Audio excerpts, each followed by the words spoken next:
The panelists have joined. This meeting is being recorded. Yes, we do have all panelists who joined us. So thank you, everyone. Thank you so much for joining well in advance as well to all the panelists. My name is Maitri and I will be your host today. I welcome you all to this exciting panel discussion. It's the time to revisit the 74th Constitution Amendment Act. As you're all aware, it has been 29 years now since can you be a little louder? 74th. Somehow, can you be a little louder? Sure. Can you hear me now? Is this better? Yeah. As I was saying, it's been 29 years since the 74th Constitution Amendment Act has come into effect. And the intention of this legislation was to facilitate decentralization of governance and also recognize cities as institutions of self-government. This act basically aimed to do this by empowering the city governments and its elected councils by providing constitutional status to the urban local bodies. But in practice, our cities are far from being empowered and truly being institutions of self-government. This can be attributed to the fact that 74 CA, while it recognizes cities as recognizes city governments, local governments continue to be a state subject. Article 243W mandates that states will have to draft municipal laws which empower and enable urban local bodies in the state with the appropriate powers and authority. Okay? So even recently, the Comptroller and Auditor General of India conducted performance audits of the 74th Constitution Amendment, the implementation of it across 4 different states in India, that is Haryana, Karnataka, Rajasthan, and Tamil Nadu. The objective of this audit was to ascertain whether the state governments have empowered the ULBs through the creation of a robust institutional framework, as well as enabling the transfer of funds, functions, and functionings. In this panel discussion, what we will be doing is we will be discussing further on the implication of this lack of empowerment of city governments, the reasons for why there is this lack of empowerment, and also the implication of it. We will also aim to reimagine the 74th Constitutional Amendment Act itself and understand what are the systemic framework required for this reimagination. I now request Vachna, VR Vachna, Manager of Advocacy in Janagraha, to present a brief overview on this performance audits that I highlighted before, which have been conducted across 4 different states in India. Over to you, Vachna. Thank you, Maitri. A very warm good morning, everyone. We have actually heard about performance audits undertaken by Comptroller and Auditor General of India across various themes across the country. However, a performance audit on the implementation of 74th Constitution Amendment Act on ground is a very first of its kind. And so far, such performance audit reports are available for Haryana, Karnataka, Rajasthan, and Tamil Nadu. And in fact, the first such exercise was undertaken in the state of Karnataka. The report was released in 2020, and we're very fortunate to have the former Principal Accountant General of Karnataka, Ms. EP Nivedita with us today to discuss on this further in the panel, which is going to get started shortly. So what we're going to do now is basically to have a quick overview at the performance audit reports of these 4 states and look at what these reports have to say. We look at what has been the background of these performance audit, the audit questions, the scope, findings, and some of the common recommendations that have come across these 4 performance audits. So as we all know that 74th Constitution Amendment Act, like Maitri just also outlined, came into effect on 1st June 1993, and it gave constitutional recognition for city governments in India for the very first time. And it also recognized cities as institutions of self-government. And now it's going to be nearly 3 decades since the enactment of 74th CA, and basically the CAG audits aimed at looking whether the 74th Constitution Amendment Act has been implemented in letter and in spirit by the different state governments in our country. So the audit objective was essentially to ascertain whether the state government empowered ULBs through a robust institutional framework to also ensure the transfer of 3 proverbial Fs, which are funds, functions, and functionaries. There are 4 audit questions these performance audits basically try to address. 1, whether there is statutory compliance by the state government's municipal legislations. Vachna, Yes, if I may interrupt you, in the rush to start on time, we wanted to introduce our panelists to the audience. you could please stop the screen sharing. Maitreyi would do the introductions and then you can continue. Sorry about that. Sure. Please go ahead, Maitreyi.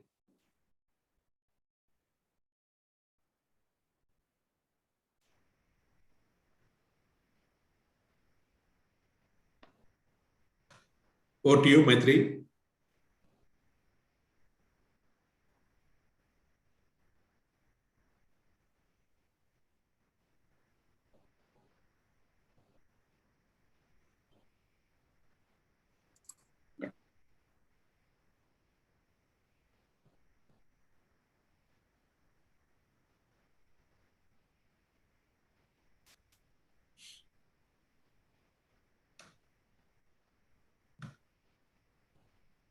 There seems to be a technical glitch with Maitreyi. Yeah, looks like Nesar. Nesar, have you lost Maitreyi? I don't see her. Maitreyi, I think your bandwidth is low. You could turn off your camera. It should be okay after that.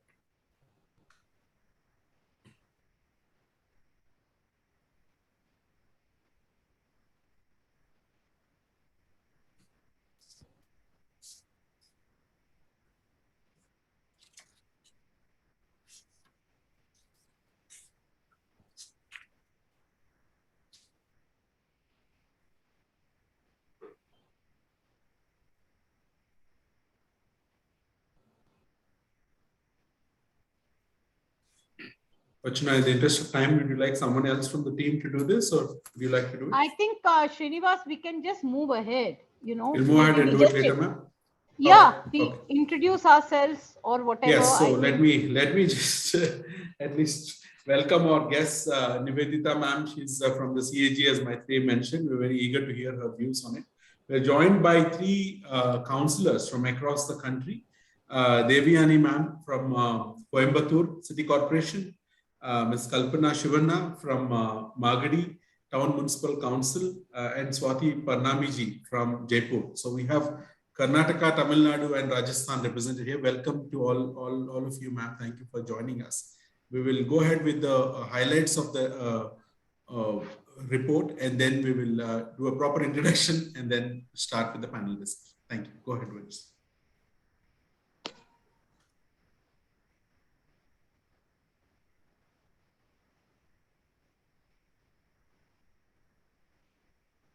Vachna, you are on mute. Sorry, can you hear me now? Yeah. So continuing with the presentation, the 4 audit questions that the performance audit by the CAG undertook try to address are 4. One, whether there is a statutory compliance by the different state municipal legislations with respect to the 74th Constitutional Amendment Act. Second, whether ULBs are being empowered by the state government adequately, both in terms of appropriate institutional design framework, as well as in terms of devolution to effectively discharge their role as city governments. And third is what specifically with regards to their access and powers with respect to financial resources. And the fourth is with regards to their ULB's power to mobilize and incentivize human resources. So the audit scope, as you can see, basically for the 4 states, they in case of all of these 4 states, they actually try to have a representative sample representing across ULB categories like municipal corporation, municipalities, and town panchayats. There are certain variations with respect to the specific functions and financial resources that the different audits have analyzed across the 4. But broadly, these are the different audit questions and aspects that the 4 states try to cover in their respective performance audits. So now coming to the audit findings, all the 4 audit reports basically said that while all states have statutorily complied with the provisions of 74th Constitution Amendment Act largely, there is in-spirit compliance. The in-spirit compliance is actually missing. Now, some of the provisions which are perhaps not directly related to 74th CA, but very much in relation to the spirit of 74th CA are things like how many functions have actually been devolved by this ULB. So as we can see, there are 18 functions under the 12th schedule of the Constitution which are to be devolved by the to the ULBs as per the 74th CA, but only Haryana has actually devolved all the functions to the ULBs. And as we can see, the mayoral tenure, for example, in Karnataka, in case of corporations, municipal corporations is just 1 year. In case of municipalities, it is just 2.5 years, while all the other states have 5-year tenure. Except in case of Haryana, all other mayors are basically indirectly elected. Except for Haryana, actually all other states also provide for 50% reservation for women, while the constitution mandate is only 33%. Only Tamil Nadu actually empowers State Election Commission to undertake delimitation. Delimitation is ideally to be undertaken by an independent body and not by the state government. And this is a very important provision. However, only Tamil Nadu actually empowers the State Election Commission to undertake the delimitation exercise. Now, we looked at functional devolution in terms of law. But what about functional devolution in terms of practice, which is on ground? And it shows a very bleak picture.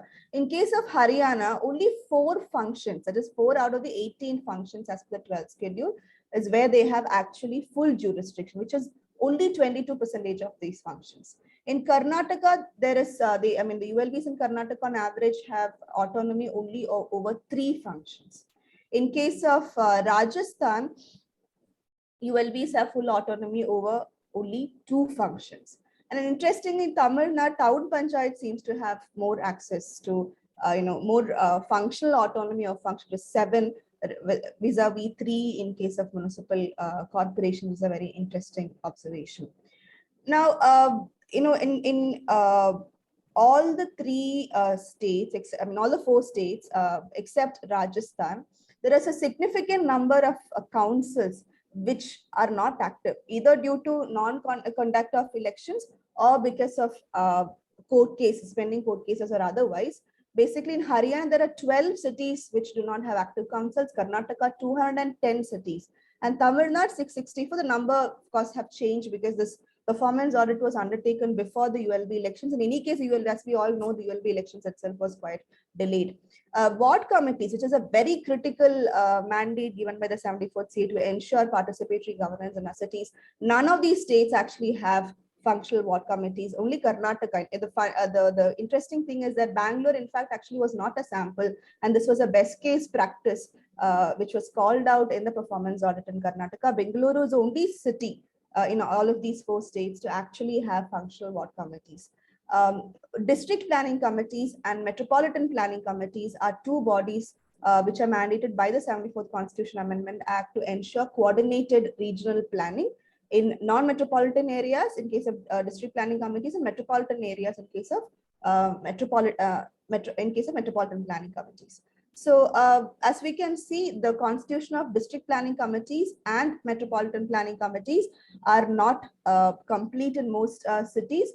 And the functionality is another question, which is, are they actually doing the role that they're supposed to do, which is preparation of development plans in the district region and in the metropolitan region, and we see that is non-existent. As per the mandate of the current, the 74th Constitution Amendment Act, all of these 4 states are actually supposed to have the 6th State Finance Commission. However, in case of Karnataka, we see a delay, which is actually supposed to have the 6th State Finance Commission, but it is only 5th at this point. And the presence of parastatals, and we know that civic agencies actually undertake a lot of functions, a lot of municipal functions which are actually to be taken by the city governments.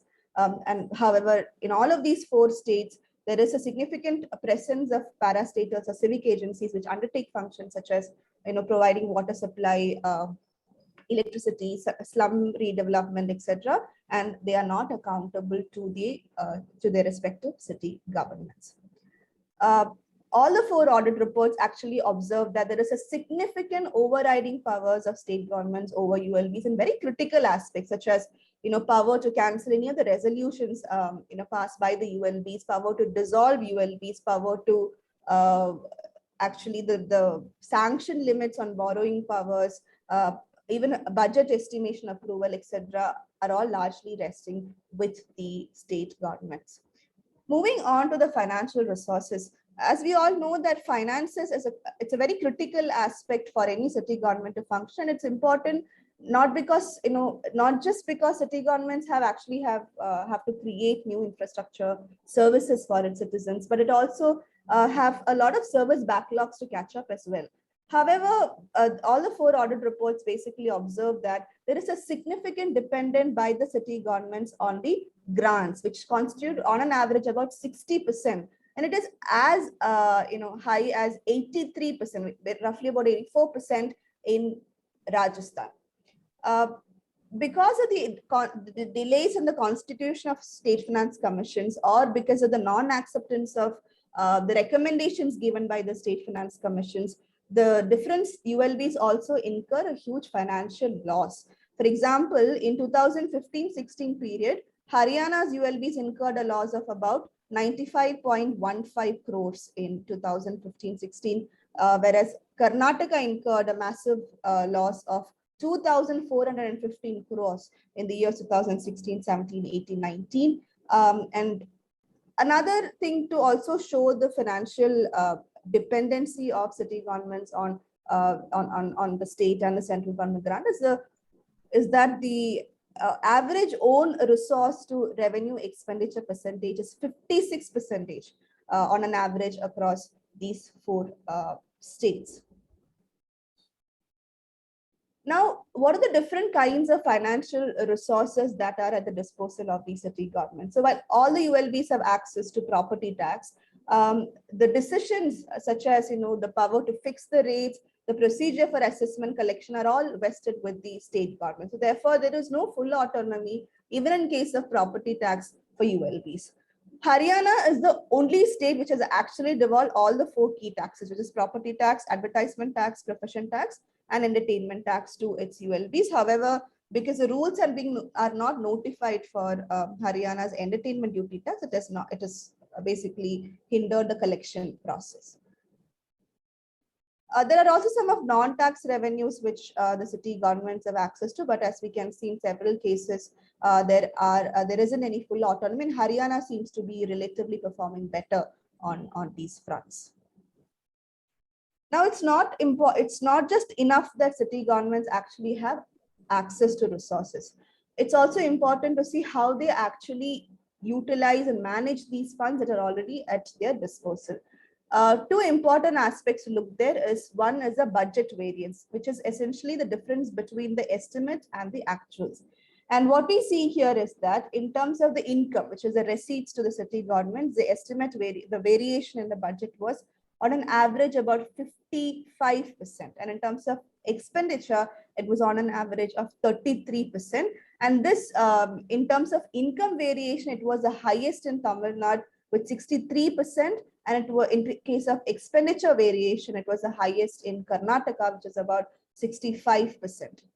Now, the utilization rate is also not a very promising picture. Karnataka's fund utilization is about 69%. Haryana's fund utilization has been only 57%. Coming to the last audit question, which was being addressed by these performance auditors about human resources. So while all the 4 states have actually mandated to have cadre and recruitment rules, which came as part of the JNNURM reforms and thereafter as part of the Amrut reform conditions, unfortunately, there are no functional requirements specified in these cadre and recruitment rules, which is essentially about functional and technical competencies which are being detailed in these cadre and recruitment rules in such a way that it also reflects the current requirements and realities. ULBs also do not have any power over staff, and which is of course retained by the state government. Like even in assessing staff requirements, decisions on recruitment, even initiating disciplinary action or transferring staff, the city governments do not have any power.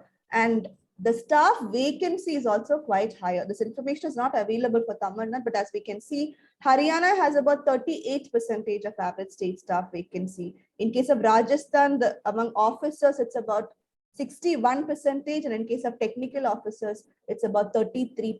It's a significant lack of adequate staff in our city governments, which of course has a huge implication on their ability to function effectively. It's very important that we also train these municipal staff, and all the 4 audits basically observe that all the 4 states actually have a capacity training institute or an administrative training institute. As you can see in the RHS on the map, those institutions have been mapped there. However, there are no mandates for systematic impact evaluation, how the training has been undertaken, how has the training being useful, etc. That particular aspect is actually absent across all the 4 states. And there are also no mandates or systems for systematic performance management system to incentivize performance of officials and thereby to also drive better service outcomes. So basically, to summarize these findings, basically what we can see is that there is statutory compliance, but in-spirit compliance in terms of effective institutional designs and framework to facilitate city governments to actually function as institutions of self-government, as city governments in its true sense, is actually absent. Now, to make the situation better, there are certain 10 audit recommendations which are common across all these 4 performance audit. One is to take decisive action to actually translate the vision of achieving decentralization to reality, essentially making 74th CA into a reality. Ensure that ULBs enjoy adequate degree of autonomy in respect to the functions that they're supposed to deliver. State Election Commission should have the power over delimitations. As we have seen, there are significant number of cities without elected representatives, without an active city council. So this is extremely important. Ward committees, which are very critical to ensure participatory governance in our cities, need to be constituted and need to be made functional. District planning committees and metropolitan planning committees are very key bodies which are to ensure regional and coordinated planning and development are to be made to their full potential. Delays in State Finance Commission's constitution and implementation of its recommendations should be avoided. All the limitations, as we have seen, which are being placed on the ULBs in case of revenue sources have to be removed. There should be some sort of scientific mechanisms put in place to ensure that ULBs actually prepare budgets in scientific manner, avoiding significant variance in their budgets prepared.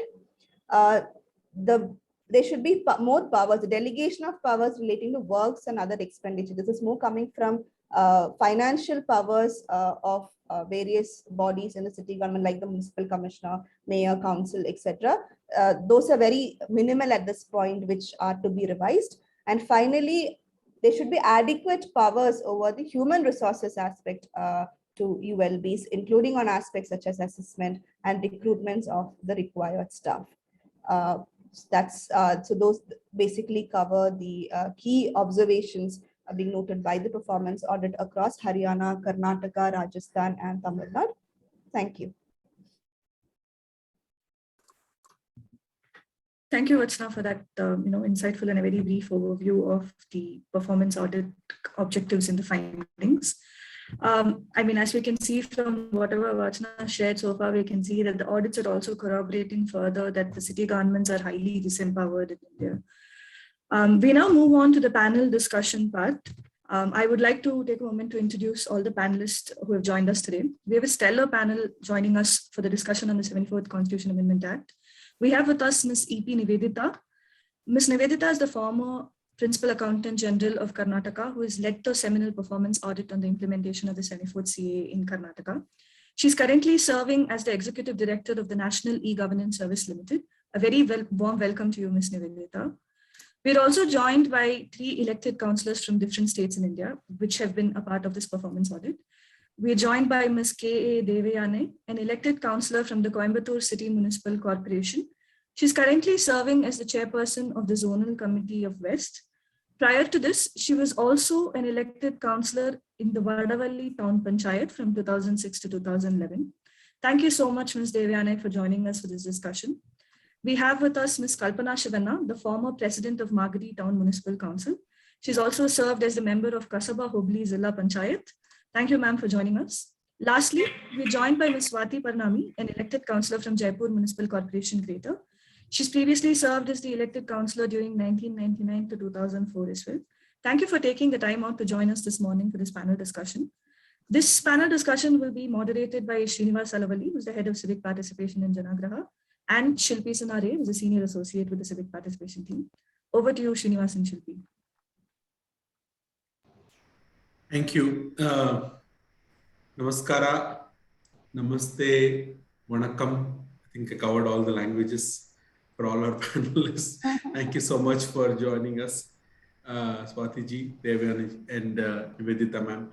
Ma'am, let me first come to you as the person that actually made this study happen. All of us know CAG as Comptroller and Auditor General. Every time we read the papers, they will tell us how much of our money is being wasted or not spent or this or that. But this time you went and started looking at 74th Amendment and whether the states are implementing it in the way as per the law or not.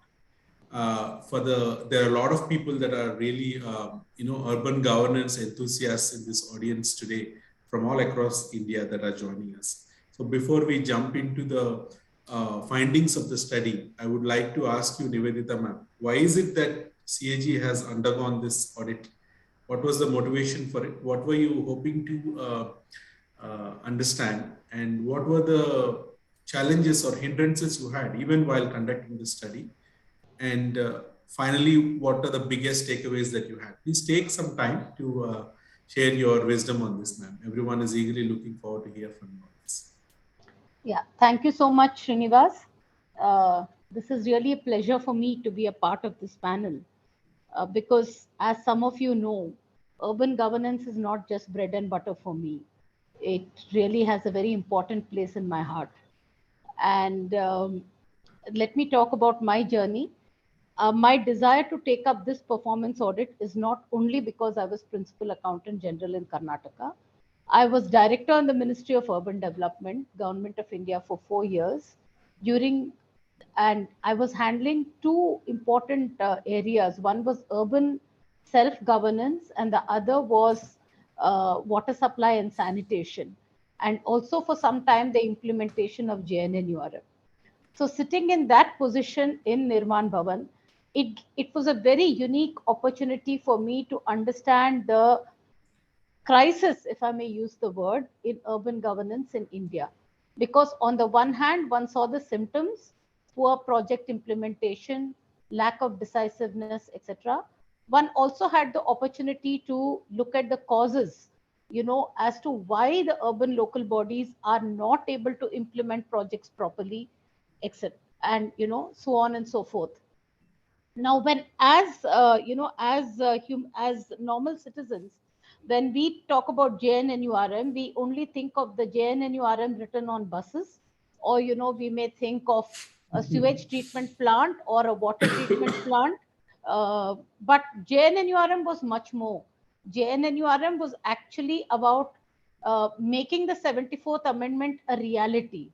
The most difficult part and the more impactful part of JNNURM was to strengthen the urban self-governing institutions. And it was like a carrot and stick policy, whereby the ULBs or the states were given funds for infrastructure projects, but this funding was linked to implementation of reform. And one actually sitting there saw the challenges in implementation of reform. And finally, we had to even give up on a couple of reforms. So my relationship with Janagraha goes back to then. And if I may say so, Janagraha and I have been friends now since 2008. Few years down the line, like all of us bureaucrats, we keep moving from place to place. And I became Principal Accountant General Karnataka. Karnataka is a very important state, a very rich state, but also a state which is a microcosm of the country, because all the problems in the country can be seen in Karnataka. It is not, it is a very heterogeneous state. There is a lot of variety. And here, while we were conducting performance audits of functions implemented by urban local bodies, for example, solid waste management or management of lakes or property tax collection, we would always, talk about the ills, but we would not go behind the ills as to see why these ills happen, why these ills occur. And it was when we did the performance audit on solid waste management, which I was very closely involved, that one fact struck me. There is a post of environmental engineer in the urban local bodies, and in 70% of the urban local bodies that we covered, that post was vacant. So, there was nobody even to evaluate the tenders. So when that post is vacant, how do you expect the urban local body to perform that function? So then I felt that I must, use my position as principal AG to study this issue in a systematic manner. I mean, as CAG, we have certain privileges which maybe academic researchers or NGOs do not have. We have access to information. We can demand participation by the executive in the audit, and finally we can present our findings to the legislature. And the CAG report is a proper constitutional document. So I felt that I should look at this from that perspective based on my understanding in my previous avatar. So, I mean, I was lucky that at that point of time, the Comptroller and Auditor General of India was also very interested in this subject. And it was his decision that based on the initial audit that we conduct, other states would also conduct this audit, and finally the findings would be discussed with the Ministry of Urban Development or other organizations which are involved in policy making. I would not like to go into the specifics of the report because Vachana has done a great job, and I would not be able to do better than that. And also all those facts are available in the report, but I would like to just talk about a couple of instances.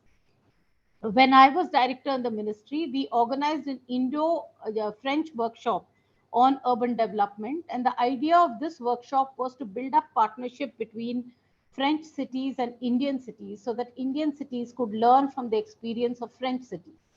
So the chief guest at this seminar was the mayor of Paris. And the French embassy was very, very keen that we get the chief minister of Delhi to be the chief guest from our side. And when we mentioned to them that Delhi has a mayor, they said, no, we don't want the mayor. We know how powerful the mayor is in your country. We want the chief minister of Delhi. Nobody even knows who the mayor is. So I think this is a very, very, succinct this gives us a very succinct idea of where the political executive of the urban local body stands. Another instance which I would like to relate is a workshop which we had organized for the political executive of urban local bodies of tier 2 and 3 cities, which was done sometime in 2011 or 12. And here I want to particularly talk about lady political executives. So there were actually ladies who were accompanied by their husbands. And when we did not allow the husbands into the conference room, couple of husbands told me that no, she cannot go in without me. And that was again a very bitter lesson for me. It was fine to sit in my room in Nirman Bhavan and write cabinet notes about ladies' participation, but the bitter reality struck me. And I don't know how many of you have watched this web series called Panchayat on Amazon Prime, in which, Neena Gupta plays the role of a sarpanch, or I'm not sure about the exact nomenclature, but she is this lady Manju Devi who starts off like this in the shadow of her husband and does whatever her husband says. But by episode 6, what a transformation. I would like to see the transformation in every lady political executive at the third level, whether it is on the rural side or the urban side. Finally, I would like to make a special appeal to my co-panelists, because it is they who can actually bring out change. Srinivas and I, we can talk about it, we can write about it, but we can't really do anything more than that. So being the representatives of the people, Kalpana madam, Swati ma'am, and Ms. Deivayanai, I would say that you are the people who have to take this forward. You are in a unique position to make things happen. I don't know whether this is intentional, but it's a very pleasant surprise to see that this is an all-woman panel, and that gives me a lot of hope that things will actually move forward. And finally, a request to Janagraha. Uh, I, it would be very, very fulfilling and satisfying if the urban political executive in every one of these states gets to know about these audit reports. They need to know where they stand. They need to know the ideal and the real, because many of them don't even know what the ideal is. So with these few words, I would request Srinivas to take us forward. Thank you, ma'am. Thank you so much. That was a really nice glimpse into your world. And, we are very glad that officers like you traverse from one place to another place and go from states to Delhi and then come back to the states. So like you mentioned, that you took full advantage of that knowledge and wisdom that you gained in different roles. And we are all lucky and grateful that because of that, experience and the journey that you had, we are now in the process of looking at 74th, not from a theoretical point of view and what the law says, but also what it is currently, in the real, like you so eloquently put. I now, it's nice that ma'am has mentioned about the presence of all the women councillors here. Let me tell you, for the sake of the audience, it wasn't any intentional plan at all. Women councillors are city leaders, and we work with them all the time. In fact, we did a councillor induction program in Coimbatore back in March, and happens to be that day happened to be the birthday of Deivayanai ma'am. On that day, I remember being in Coimbatore and celebrating that, I think, sometime back. So it's out of the 87,000 councillors that we have all over India, 46,000 of them are women. That number may shock you and shun you, but it is a reality. Almost 18 of the 30 states have 50% reservation for women, and rest of them have 33%. But many of them, any city we go to, whether it was Cuttack or Ballari, wherever we are going and working with the local councillors, we are noticing that the number of women are more than 50%. More than 50% of the councillors are women today. And they are way ahead than Nina Gupta in Panchayat. I can tell you that from personal experience. Nina Gupta ji is intentionally, I think, shown as a certain way, but I think you will hear from Kalpana Aure and Swati ji, and you will hear what kind of leaders they are and how they are taking the governance forward in the city. So I now welcome our guests, starting with Swati ji. Mera Hindi itna acha nahi hai, but I think you can speak. Any of you can speak in any language. We have my associates and my colleagues will translate. You can speak in whatever language you are comfortable with. जी, आपका हिंदी अच्छा नहीं है, मेरा English बिल्कुल अच्छा नहीं है, तो इसीलिए मुझे बहुत कुछ समझने में, जो मेरे काम की चीज थी, थोड़ी थोड़ी मुझे कुछ समझ में आई, पर मैंने ज्वाइन करना अच्छा समझा कि आपके साथ रहूंगी तो कुछ नए व्यूज आएंगे, कुछ सुनने को मिलेगा। तो हाँ, पहले आपसे ही शुरू करते हैं। Swati ji, let's start with you. सो ये city government Jaipur municipal corporation में आप कॉर्पोरेटर थे, और आपका एक्सपीरियंस कैसा रहा? थी भी और अभी भी हूँ, थी भी और अभी भी कंटिन्यू कर रही हूँ, पर अब पहले बीजेपी से थी, अब इंडिपेंडेंट के नाते से हमने ज्वाइन किया। सो आपको इतना एक्सपीरियंस है सिटी कॉर्पोरेशन में काम करने से, एज ए इलेक्टेड रिप्रेजेंटेटिव चुनाव में जीत के आए आप, आपका क्या राय है? ये 74th अमेंडमेंट, ये इम्प्लीमेंटेशन कैसा चल रहा है राजस्थान में, जयपुर में? फंड्स के बारे में, फंक्शंस के बारे में, जो पावर्स जो काउंसलर्स को मिलना चाहिए था, वो आपको मिल रहा है? नहीं मिल रहा है तो क्यों नहीं मिल रहा है? आपका क्या? देखिए, सबसे बड़ी बात तो ये श्रीनिवासन जी कि जब ऊपर सरकार दूसरी होती है और निगम में सरकार, छोटी सरकार दूसरी, अगेंस्ट पार्टीज की होती है, तो उसमें हम मतलब छोटी पिसती है। मतलब निगम की जो हालात हैं बहुत कुछ ऊपर वाली सरकार पे ही डिपेंड करते हैं। एक दूसरे के अगेंस्ट होने वाले जो भी है ना, तो उसमें पूरा सिटी नुकसान में ही रहता है। मैं तो ये मानता हूँ। आपके पास जितने भी लोग हैं, हालांकि आप निगम में अपना बोर्ड नहीं बना पाए, कांग्रेस से मैं कहना चाहूंगी, लेकिन स्टेट में अगर कांग्रेस का राज्य है तो हर बार हर छोटी सी चीज को लेकर के निगम में वो परिस्थितियां नेगेटिव ही रहती। आप कितनी भी कोशिश करेंगे लेकिन ऊपर की सरकार जो होती है वो देखकर ही, हमारे यहाँ जयपुर में जो आज की स्थिति है, 2 बोर्ड बने हुए हैं, एक हेरिटेज और एक ग्रेटर। हम देखते हैं कि ग्रेटर जो है, ग्रेटर में हमारी बीजेपी की महिला जो है वो मेयर है और उधर हेरिटेज में कांग्रेस की महिला है। तो नेचुरल है जो मिनिस्टर लोग हैं, धारीवाल जी हैं या बड़े बड़े जो भी सीनियर जितने भी लोग हैं वो सपोर्ट करेंगे हेरिटेज को। और इस बीच में नुकसान किसका होता है? जनता का, सब लोगों का, जिन्होंने इलेक्ट किया उसकी वैल्यू भी ये ऊपर की जो सरकारें हैं कम करने में ही अपना विश्वास रखती हैं। लेकिन फिर भी अगर आप कोशिश करते हैं, चैनल से चलते हैं, तो कहीं ना कहीं पेपर के माध्यम से आप आगे अपनी बात को रखते हैं। लेकिन उसके लिए बहुत जरूरी है कि आपको कलम चलाने की आदत होनी चाहिए। आप अपनी बात को खाली वर्बली कहकर या लोगों के बीच में कहकर के उसको सेटिस्फाइड नहीं करें। आप अपने हिसाब से अपना हर अप्रोच का जो आपका पॉइंट है वहां तक अप्रोच करें, तो कहीं ना कहीं आपको कुछ ना कुछ रिलीफ मिलेगा।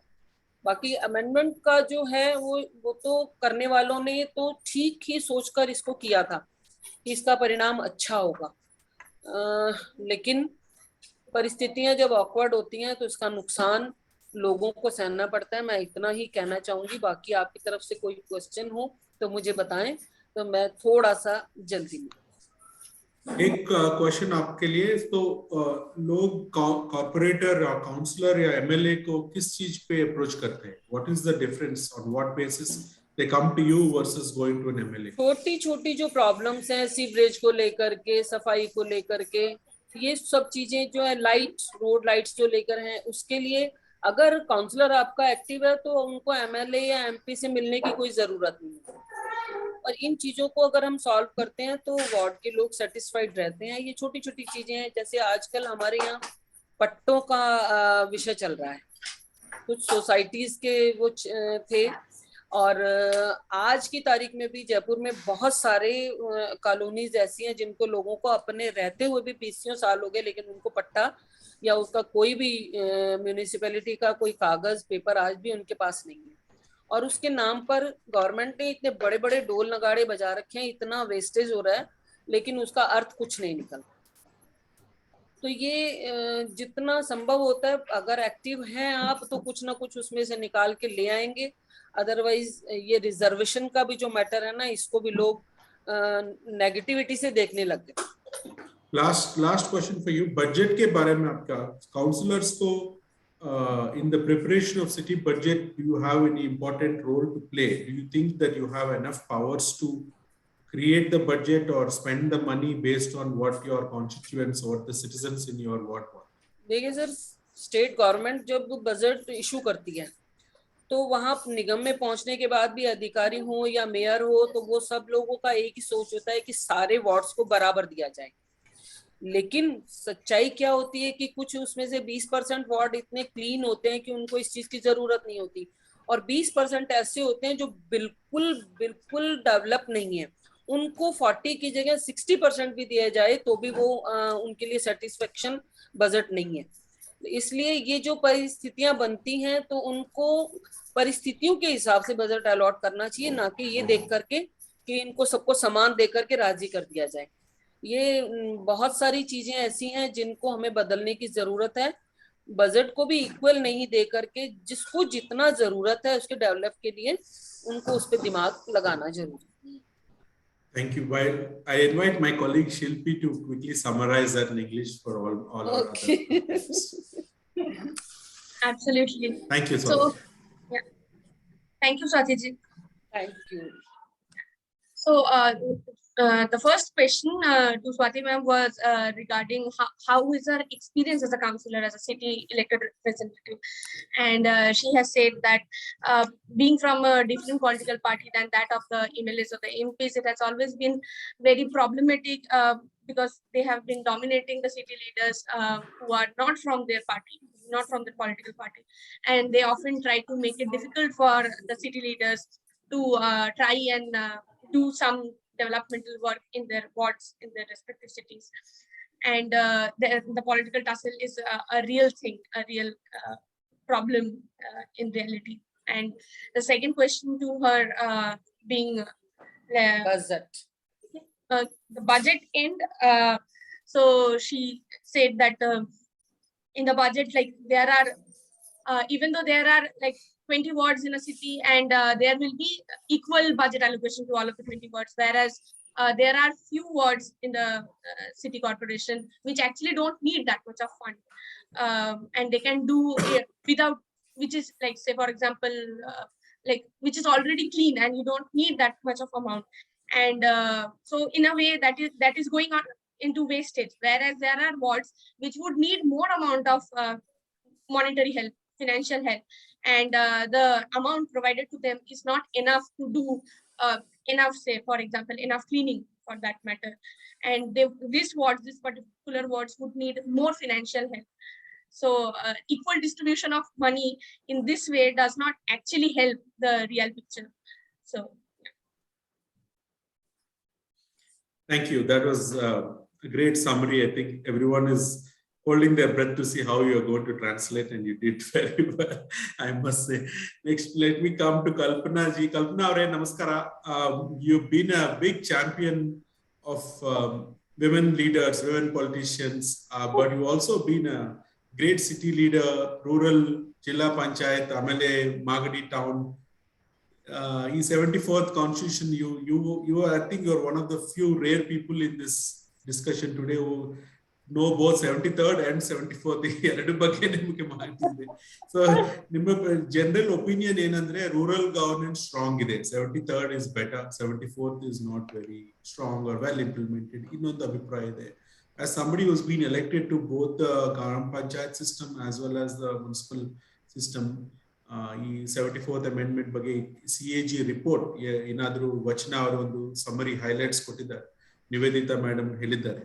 What would you like to say about it? If you are free to speak in English or Kannada, whatever you are comfortable. ಎಲ್ರಿಗೂ ನಮಸ್ತೆ. ನಾನು ಫಸ್ಟ್ ಜನಾಗ್ರಹ ಸಂಸ್ಥೆ ಮತ್ತೆ ನಿವೇದಿತಾ ಮೇಡಮ್ಗೆ ಮತ್ತೆ ಪಾರ್ಟಿಸಿಪೇಟ್ ಮಾಡಿರೋ ಎಲ್ರಿಗೂ ಅಭಿನಂದನೆಗಳು ಹೇಳ್ತೇನೆ. ಒಬ್ಬ ಅಧಿಕಾರಿ ಹೇಗೆ ವ್ಯವಸ್ಥೆಯ ಜೊತೆ ಇಂಟ್ರೆಸ್ಟ್ ತಗೊಂಡು ಮಾಡ್ಬೋದು ಅನ್ನೋದಕ್ಕೆ ನಿವೇದಿತಾ ಮೇಡಮ್ ನಮ್ಮ ಮುಂದೆ ಉದಾಹರಣೆ ಇದ್ದಾರೆ. ಒಬ್ಬ ಅಧಿಕಾರಿಯೂ ಸಹ ಎಷ್ಟು ಮಟ್ಟಿಗೆ ವ್ಯವಸ್ಥೆಗೆ ಬಲ ಕೊಡ್ಬೋದು ಅನ್ನೋದಕ್ಕೆ ಅವರಿಗೆ ನಾನು ವೈಯಕ್ತಿಕವಾಗಿ ಅಭಿನಂದನೆಗಳು ಹೇಳ್ತೇನೆ.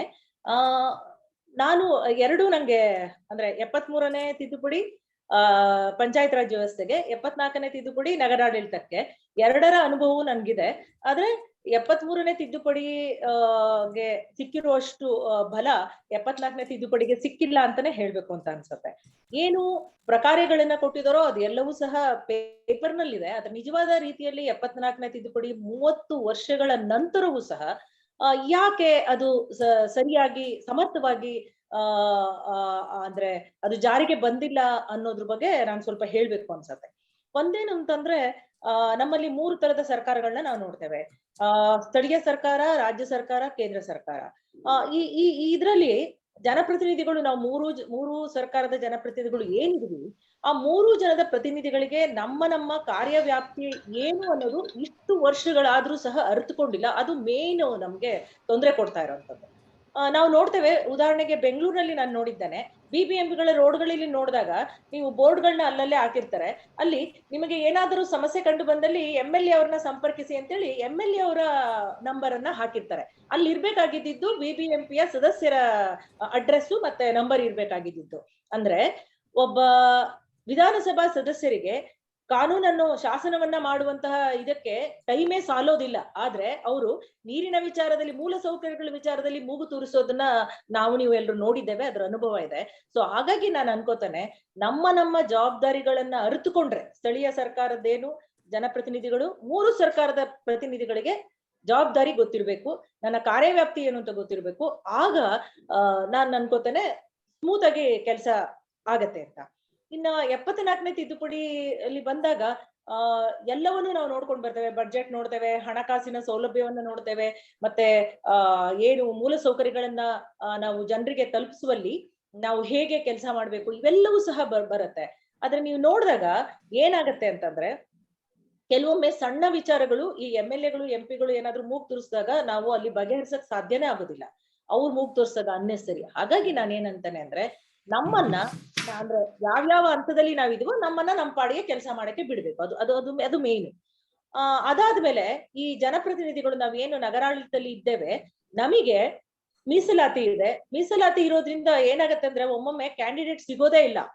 ಅವ್ರು ವಿದ್ಯಾವಂತರ ಅವ್ರಿಗೆ ಗೊತ್ತಿದ್ಯಾ ಅಥವಾ ರಾಜಕೀಯ ಬೇಕಾ, ಅವ್ರು ಈ ವ್ಯವಸ್ಥೆನಲ್ಲಿ ಇಂಟ್ರೆಸ್ಟ್ ಇದಾರ, ಅದೆಲ್ಲವನ್ನೂ ನೋಡೋದೇ ಇಲ್ಲ.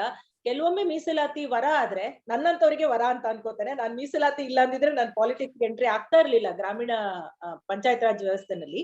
ಬಟ್ ಆಮೇಲೆ ನಾನು ಜನರಲ್ ಇದ್ದೇನೆ. ಆದ್ರೆ ಒಂದ್ ಕಡೆ ವರ ಮೀಸಲಾತಿ, ಒಂದ್ ಕಡೆ ಶಾಪ ಆಗಿದೆ. ಅದನ್ನ ನಾವು ನೋಡ್ಬೇಕಾಗತ್ತೆ. ಮತ್ತೆ ಪಕ್ಷಗಳಿಗೆ ಏನಾಗಿದೆ ಅಂತಂದ್ರೆ ಸೀಟ್ಗಳು ಅಂದ್ರೆ ವ್ಯಕ್ತಿಗಳಿಗೆ ಗೆದ್ದು ಬರ್ಬೇಕು, ಅಧಿಕಾರವನ್ನ ಹಿಡಿಬೇಕು. ಆದರೆ ಅವರು ಸಮರ್ಥವಾಗಿ ಆಡಳಿತ ನಡೆಸಲಿಕ್ಕೆ ಪಕ್ಷ ಹೇಗೆ ಸಹಾಯ ಮಾಡ್ಬೇಕು, ತರಬೇತಿ ಕೊಡ್ಬೇಕಾ, ಅವ್ರಿಗೆ ಅವೇರ್ನೆಸ್ ಮೂಡಿಸ್ಬೇಕಾ, ಮತ್ತೆ ಆಗಾಗ್ಗೆ ಅವರನ್ನ ಸಭೆ ಕರೆದು ಮಾಹಿತಿ ಕೊಡ್ಬೇಕಾ, ಈ ನಿಟ್ಟಿನಲ್ಲಿ ಇದು ಪಕ್ಷ ಏನೂ ಮಾಡೋದಿಲ್ಲ. ಪಕ್ಷವೂ ಸಹ ಜವಾಬ್ದಾರಿ ತಗೋಬೇಕು ಅನ್ಸತ್ತೆ. ಇವೆಲ್ಲವೂ ಕಲೆಕ್ಟಿವ್ ಕೆಲಸ ಆದ್ರೆ ಖಂಡಿತ ನಾವು ಯಶಸ್ವಿ ಆಗ್ಬೋದು ಅಂತ ಅನ್ಸುತ್ತೆ. Thank you, Kalpana. So, for those of you that don't follow Kannada, I've tried to put some summary in the chat window, but I will highlight the single most important thing that ma'am said, and very strong point that many politicians will not admit publicly, but she said it. She said that there are 3 elected representatives in this country: the union government, the state government, the Rajya Sarkara, and then the Sthaliya Sarkara, that means the local government. 3 elected representatives: MP, MLA, and either a corporator, councillor, or a Gram Panchayat member. She said that these 3 representatives don't know exactly what their role is. They need to be given more information on it. They don't understand it.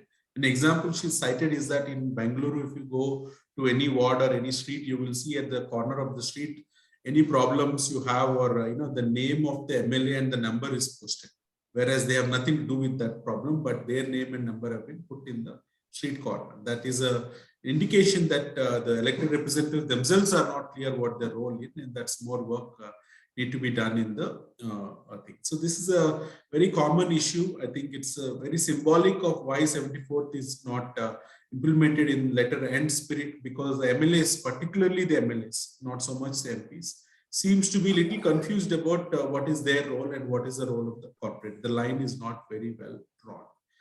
She added more information about once the MLA gets their, let me see how to use a proper word for it. Once the MLA gets involved in a particular issue, it will be very difficult for the councillor to work on it because of the political realities and equations and so on. So that's another reason why things get complicated, and therefore there isn't. Thank you so much, ma'am. Very insightful commentary on this. We'll come back to you.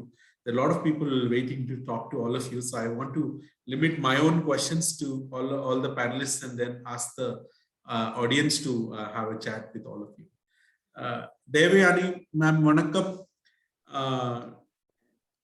My Tamil is really bad, so I'm not even going to attempt. So I think you will understand my English. But I'll ask my colleague Maitri to help me in case the question also need to be translated. Tell us about Coimbatore. Coimbatore, the funds and functions given to the municipal corporation, the powers of the councillor. You have been elected before. I think you have also been elected in the panchayat system before coming into Coimbatore. Your town has been absorbed in the corporation, if I remember correctly. So, what is the situation in Tamil Nadu in terms of urban governance? Is it strong? Does it have enough powers to meet the needs of your citizens in your city in Coimbatore? मैं आपको disturb कर रही हूँ, क्षमा के साथ मैं अपना एक बार जाना चाहूंगी, फिर अपन जरूर जल्दी मिलेंगे सभी से. Ma'am, नमस्कार. please go ahead, ma'am. Please say something. If you want to say something before you leave, go ahead. आप कुछ बोलना चाहती है जाने से पहले? मैं क्षमा प्रार्थी हूँ समय से पहले जाने के लिए, लेकिन मुझे जरूरी जाना है. एक बार आप सबसे इजाजत चाहूंगी, फिर जल्दी मिलेंगे. Thank you Swati ji for joining. बहुत अच्छा रहा. Okay. We'll keep in touch, ma'am. Thank you. Maitri, would you help me with this? வணக்கம் தேவயானி மேம். அவங்க ஆக்சுவலா இப்ப தமிழ்நாடு ஸ்பெசிஃபிக்கா நம்ம என்ன கேட்க விருப்பப்படுறோம்னா, தமிழ்நாட்டுல வந்துட்டு இப்ப சிட்டிக்கு நீங்க பாத்தீங்கன்னா நகர்ப்புற மாநகராட்சி அங்க வந்து எப்படி நடக்குது? உங்களை பொறுத்த வரைக்கும் அவங்க வந்து எம்பவர்டா இருக்காங்களா? அவங்களுக்கு நிறைய பவர் கொடுத்துருக்காங்களா? அவங்களால ஒரு கவுன்சிலரா நீங்க வந்து தனிமையா வேலை எடுத்து நடத்த முடியுதா? இல்ல அது முடியலன்னா எதனால உங்களால அது பண்ண முடியல அப்படின்னு சொல்லிட்டு கேட்கறாங்க.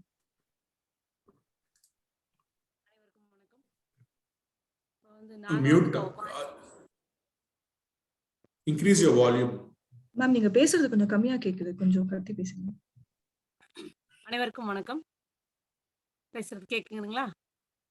கேக்குது மேடம். Okay ma'am. இப்போ நான் வந்து பாத்தீங்கன்னா 2006-11 வந்து பாத்தீங்கன்னா வடவள்ளி பஞ்சாயத்துல இருந்தோம் ஃபர்ஸ்ட். இப்போ வந்து நாங்க கார்பரேஷன்ல வந்து நான் வந்து செலக்ட் ஆயிருக்கேன். நம்ம பாத்தீங்கன்னா பவர்ஸ் எங்களுக்கு வந்து இப்ப நிறையவே கொடுத்துருக்காங்க. தமிழ்நாடு கவர்மெண்ட்ல பாத்தீங்கன்னா நாங்க எலெக்ட் ஆனதுக்கு அப்புறம் பாத்தீங்கன்னா எங்கனால வந்து நிறைய செய்ய முடியுது மக்களுக்கு. இப்போ வந்து இவ்வளோ நாளா வந்து நாங்க இப்ப 4 months தான் ஆச்சு நாங்க எலெக்ட் ஆகி. ஆனா பாத்தீங்கன்னா நான் நிறைய பிரச்சனைகளை நாங்க வந்து தீர்த்துட்டு இருக்கோம். இப்போ நம்ம பாத்தீங்கன்னா வாட்டர் சப்ளை வந்து நிறைய இருந்தது. அப்புறம் கோவிட் முடிஞ்சு நம்ம வந்து இப்பதான் வந்திருக்கோம். நியூ கவர்மெண்ட் நாங்க வந்திருக்கோம். அதுக்கப்புறம் வந்து பாத்தீங்கன்னா வேஸ்ட் மேனேஜ்மெண்ட்னு சொல்லிட்டு நிறையவே நாங்க பார்த்துட்டு இருக்கோம் நம்ம. அதனால வந்து எங்களுக்கு நிறைய பவர்ஸ் இருக்கு. நாங்க செய்யறோம். நாங்க இப்ப நான் ஒரு ஜோனல் சேர்மனாவும் இருக்கிறதுனால எங்கிட்ட வந்து கண்ட்ரோல் வந்து 20 வார்ட்ஸ் வருது எனக்கு. அண்டர் கண்ட்ரோல் 20 வார்ட்ஸ் வரதுனால 20 வார்ட்ஸ்லயே நாங்க வந்து எல்லாமே செய்யறோம். நம்ம வாட்டர் சப்ளை பாக்குறோம். நம்ம இப்போ வந்து அன்னைக்கு நம்ம வந்து ஜனகிரகா வந்தாங்க இல்லைங்களா? ஆனக்கட்டியில வந்து நீங்க வந்து பேசினப்போ நம்ம சொல்லும் போது பாத்தீங்கன்னா மோஸ்ட் ஆஃப் வந்து நம்ம வந்து கிளீன் சிட்டியா வந்து ஃபர்ஸ்ட் பண்ணணும்னு தான் நம்ம சொல்லியிருந்தோம். ஆக்சுவலா சிட்டிஸ்ல இருக்கிற அந்தந்த வார்ட்ல இருக்கிற வேஸ்ட் வந்து அந்தந்த வார்ட்லயே வந்து நம்ம செப்பரேட் பண்ணிடணும் அப்படின்னு தான் நம்ம வந்து அந்த ஸ்டெப்ஸ் தான் இப்ப வந்து எல்லா வார்ட்லயும் நாங்க வந்து இம்ப்ளிமெண்ட் பண்ணிட்டு இருக்கோம். எம்சிசின்னு சொல்லிட்டு அங்க வந்து இது பண்ணி டோர் டு டோர்ல வந்து இப்போ வந்து பாத்தீங்கன்னா வந்து மக்கும் குப்பை மக்காத குப்பைன்னு சொல்லி தனித்தனியா பிரிச்சு நம்ம வந்து வாங்கி அந்தந்த இடத்துலயே அந்தந்த வார்டுக்குள்ளேயே ஒரு இடத்துல இருந்து வச்சு செப்பரேட் பண்ணி நம்ம வந்து மெயினா ஒரு இடத்துக்கு இப்போ வந்து வெள்ளலூருங்கிறதுக்கு அனுப்புறது வந்து முடிஞ்ச வரைக்கும் குறைச்சிடலாம் அப்படின்னு சொல்லிட்டு இப்போ எல்லாருமே அந்த வார்டுல இருந்து அங்கேயே நம்ம வந்து செப்பரேட் பண்றோம். நம்ம இப்போ மக்கும் குப்பை மக்காத குப்பை வாங்குறோம். அதே மாதிரி அந்த பிளாஸ்டிக் இதெல்லாமே வந்து தனித்தனியா வாங்கி அதுக்கு ஒரு வெண்டார் மாதிரி கொடுத்து அவங்களுக்கு சேல்ஸ்க்கு கொடுத்துடலாம் அப்படிங்கிற மாதிரி இப்போ மோஸ்ட்லி வந்து இந்த வேஸ்டேஜே வந்து நம்ம வந்து குறைச்சிட்டு தான் இருக்கோம். நம்ம அதே மாதிரி வாட்டர் சப்ளை பாத்தீங்க அப்படின்னீங்கனால இப்போ வந்து நம்மளுக்கு வந்து 3 வாட்டர் சப்ளை வர்றதுனால சிறுவாணி வருது, பில்லூர் வருதுங்க, அதுக்கப்புறம் பவானி ரிவர் 3 இது வரும். இப்போ வந்து 3மே இப்போ வந்து எல்லாம் இம்ப்ளிமெண்ட் பண்ணிட்டு இருக்கிறதுனால வாட்டர் ஸ்கார்சிட்டி நம்ம வந்து குறைச்சிட்டு இருக்கோம் மக்களுக்கு. இப்போ வந்து நவடேஸ்ல வந்து முதல்ல இருந்ததோட இப்போ வந்து பாத்தீங்கன்னா வீக்லி வந்து நம்ம வந்து கொடுக்கறதுக்கு ட்ரை பண்ணிட்டு இருக்கோம். நம்ம அது மாதிரி கொடுத்துட்டு இருக்கோம் நம்மளுக்கு. அது எல்லாமே நம்ம வந்து மோஸ்ட் ஆஃப் அஸ் எல்லாமே நல்லா வந்து எங்களுக்கு பவர்ஸ் நிறைய இருக்கிறதுனால எல்லாமே நல்லா செஞ்சுட்டு இருக்கோம். Okay, thank you. ரொம்ப நன்றி madam. Just to summarize what Deivayanai ma'am was saying now is that she's saying that since they are a part of the council which was formed post the COVID situation, they have been given a good amount of power to take up a lot of the activities. Specifically in Coimbatore, they've been focusing on creating a waste-free city, ensuring that there's water supply throughout in all the wards, considering that this is a major issue that's happening in Coimbatore. And they've also been focusing on post-COVID recuperation in all of these wards. So currently, Deivayanai ma'am is now serving as the zonal chairperson, like I mentioned. So she has over 20 wards under her control, and they're able to concentrate on these specific activities and ensure that the ward's developing well. So that's a very interesting thing to learn from Coimbatore, particularly is that the zonal level, right? So at each zonal level, one of the councillors is also becoming the head of that zone. And under Madam, there are 20 wards for which she is the chairperson. Chairperson, is it called chairperson? Maitri? Chairperson. Yes. Chairperson. So this is like a mayor for the entire city, and then there is a mayor or a sub-mayor for each of the 20 wards. And this is a really good decentralized model for development, and the various functions of municipality are taken care of at that level. Even in Bengaluru now, in the latest BBMP Act, there is a concept of a zonal council and a zonal chairperson yet to take shape, but I'm so happy to see that it's already happening in Coimbatore. Other than the standing committees, all the councillors become standing committee members, as well as they can be, one of them can be elected as the zonal commission. Maitri, can you ask her if she was elected by the ward councillors or was she nominated? How did she get elected, get into this role? Ma'am, நீங்க zonal chairperson இருக்கீங்க இல்லையா? அது வந்து உங்களுக்குள்ள நீங்க கவுன்சிலுக்குள்ள அவங்க உங்களை தேர்ந்தெடுத்தாங்களா இல்ல நாமினேட் பண்ணி நீங்க சேர்பர்சன் ஆனீங்களா? Election by election. So councillors அவங்க கவுன்சில்ல வந்து அவங்களா முடிவெடுத்து இவங்கள சேர்பர்சனா வைக்கணும். Yeah, she was elected by. And what powers does she get as a zonal level person? நீங்க ஒரு ஜோனல் லெவல் சேர்பர்சனா இருக்கிறதுனால இப்போ உங்களுக்கு அதனால என்ன எக்ஸ்ட்ரா பவர் உங்களுக்கு ஏதாவது இருக்கா? நீங்க இதெல்லாம் பண்ண முடியும் அப்படின்னு நீங்க ஒரு சேர்பர்சனா இதெல்லாம் பண்ண முடியும். ஜோனல் லெவல்ல இருக்கும்போது நம்ம 20 வார்ட்ஸ் அண்டர் கண்ட்ரோல்ல வரனால 20 வார்ட்ஸோட ப்ராப்ளம் வந்து நம்ம கிட்ட தான் வந்து அந்த கவுன்சிலர்ஸ் நம்ம கிட்ட வந்து சொல்லுவாங்க. அதுக்கப்புறம் நம்மளால முடிஞ்சதுக்கு அப்புறம் தான் அவங்க வந்து நெக்ஸ்ட் ஸ்டெப் வந்து மேயர்கிட்ட வந்து நம்ம போவாங்க. ஸோ நம்ம அந்த 20 வாட்ஸ் கண்ட்ரோல் எல்லா பிரச்சனையும் நம்ம கிட்ட சொல்லும் போது வாட்டர் சப்ளை ஆகட்டும், எலக்ட்ரிசிட்டி ஆகட்டும், இல்ல வந்து வேஸ்ட் மேனேஜ்மெண்ட் ஆகட்டும், இல்ல ரோட்ஸ், எந்த ஃபெசிலிட்டிஸா இருந்தாலும் ஃபர்ஸ்ட் நம்ம கிட்ட ஜோனல்ல தான் நம்மளுக்கு வந்து அப்ரோச் பண்ணுவாங்க. நம்ம அவங்களுக்கு வந்து நம்ம ஜோனல்ல வந்து மந்த்லி மீட்டிங் போடும்போது அவங்க என்னென்ன கேட்கறாங்க அப்படிங்கும்போது நம்மளுக்கு வந்து மந்த்லி வந்து 5 lakhs நமக்கு அப்ரூவல். ஸோ நம்ம அந்த ஒர்க்கை வந்து அந்த ஒர்க் 5 lakhsக்குள்ள இருக்கிற ஒர்க்கு நம்ம ஜோனல்லயே நம்ம வந்து மீட்டிங் வந்து அப்ரூவல் கொடுத்து நம்ம வந்து அந்த ஒர்க்கை முடிச்சுக்கலாம். நம்ம வந்து மெயின் கவுன்சில்ஸ்க்கு போக வேண்டியதில்லை. நம்ம ஜோனலுக்குள்ளே மீட்டிங் போட்டு நம்ம அப்ரூவல் கொடுத்தோம்னா நெக்ஸ்ட் மந்த்ல இருந்து ஒர்க் ஆர்டர் வந்ததுக்கு அப்புறம் அவங்க அந்த ஒர்க் முடிச்சிடலாம். சப்போஸ் அது amount is very high means that இது வந்து அதுக்கப்புறம் தான் வந்து இது வந்து கார்பரேஷன்ல வந்து நம்ம வந்து புட்டப் பண்ணுவோம். இல்லங்கும் போது நம்ம லோக்கல்லே நம்ம இப்போ நீங்க 5 லட்சம் சொல்றது வந்து இந்த 20 வார்டு இருக்கிறதுக்கு அந்த 20 வார்டுக்கும் சேர்த்து நீங்க 5 லட்சம் வரைக்கும் நீங்க சைன் ஆன் ஒரு வார்டுக்கு. ஓகே, ஒரு வார்டுக்கு 1 மந்த்க்கு 5 lakhs. Okay. So, okay. Thank you, ma'am. So, Srinivas, what ma'am saying is, as the zonal chairperson, for each of these 20 wards, wherever there is an issue that the ward councillor wants to raise, they come to the zonal chairperson directly. And if the expense is less than 5 lakhs, so each ward gets 5 lakhs sanctioned for that particular month. And if the expense falls within that budget, the chairperson can sign off on it and they can take up and resolve that issue.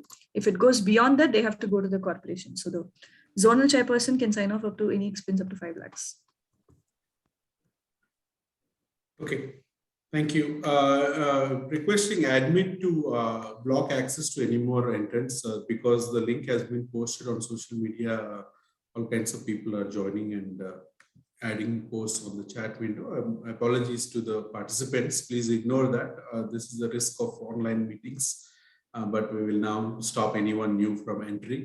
Nasser, please block the access to any new people. Unless any of our participants want to come back in, allow them in. Thank you.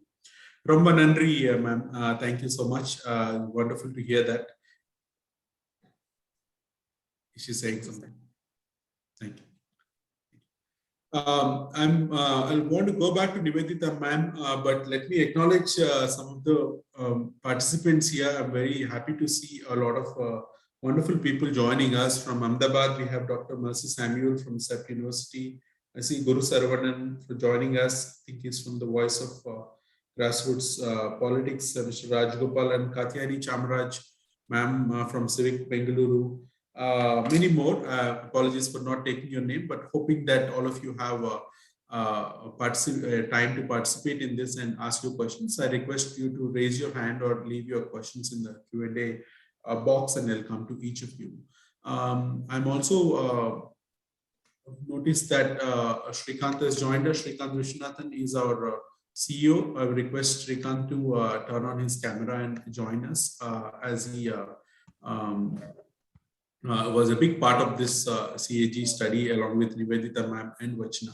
I would like to request Shrikant to share his views on, particularly on the finance part. Overall, his views on the CAG study that we found and where we are headed with this as Janagraha and CAG together.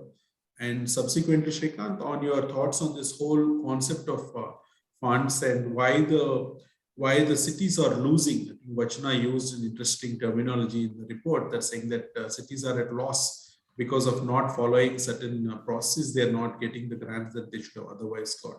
If you could please throw some light on that, Shrikant. Thank you, Srinu, for bringing me in. Are you able to hear me? Yes.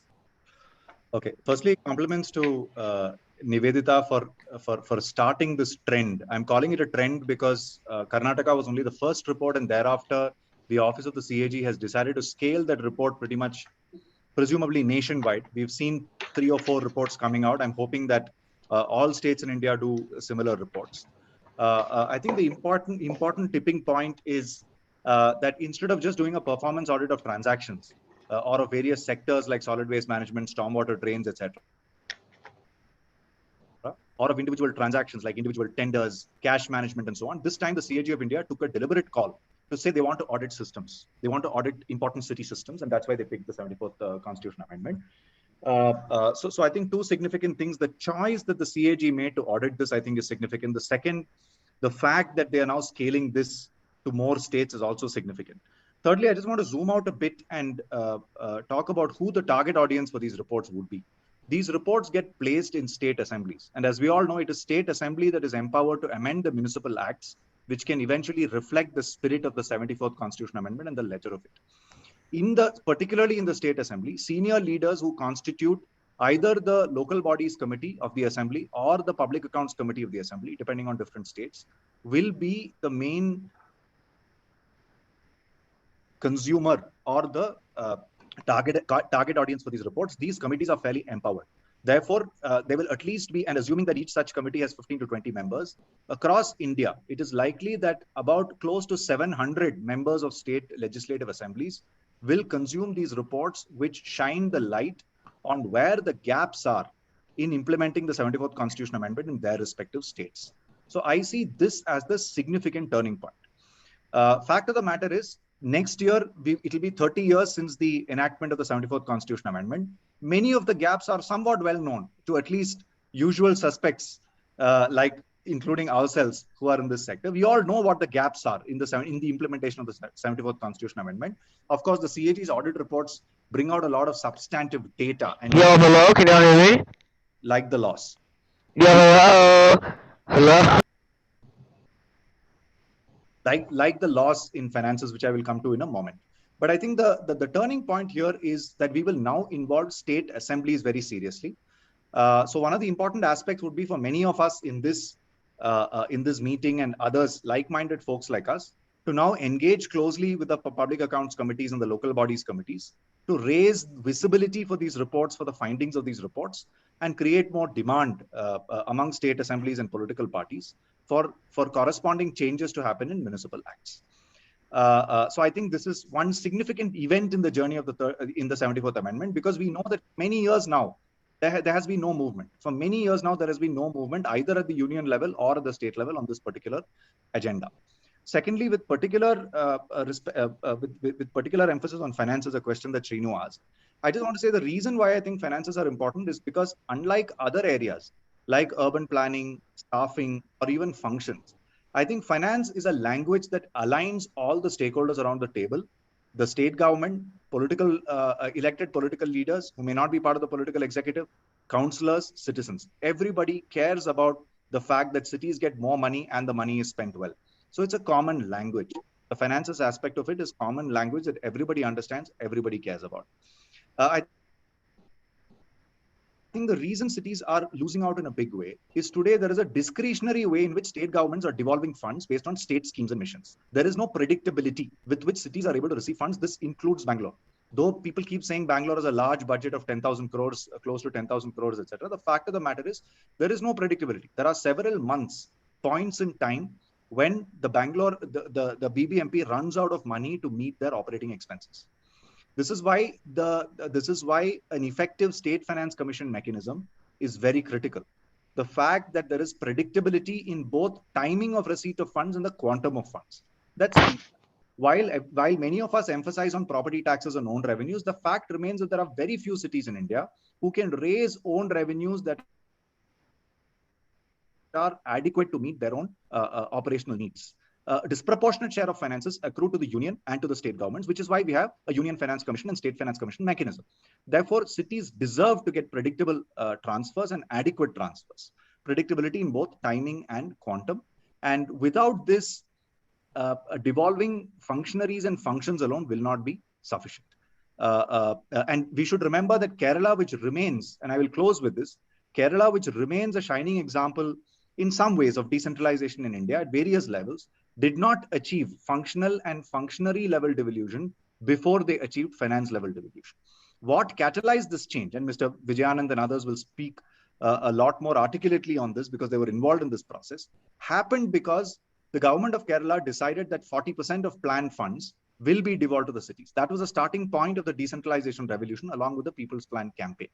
So I think if we focus sharply on MLAs and state assemblies, using this opportunity of the CAG reports coming out nationwide and use finance as a lever, I think there may be much to gain. And this year is a critical year. We should all look forward to the 30th year being a different and more productive year on the 74th Amendment. Back to you, Srini. Thank you. Thank you, Shrikant, for that.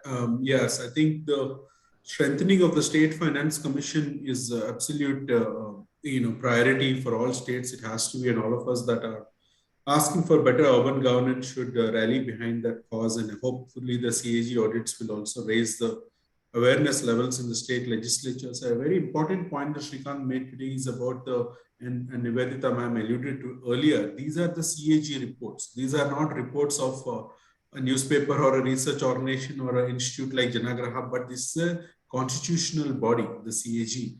And the audit reports of CAG are placed in the legislature.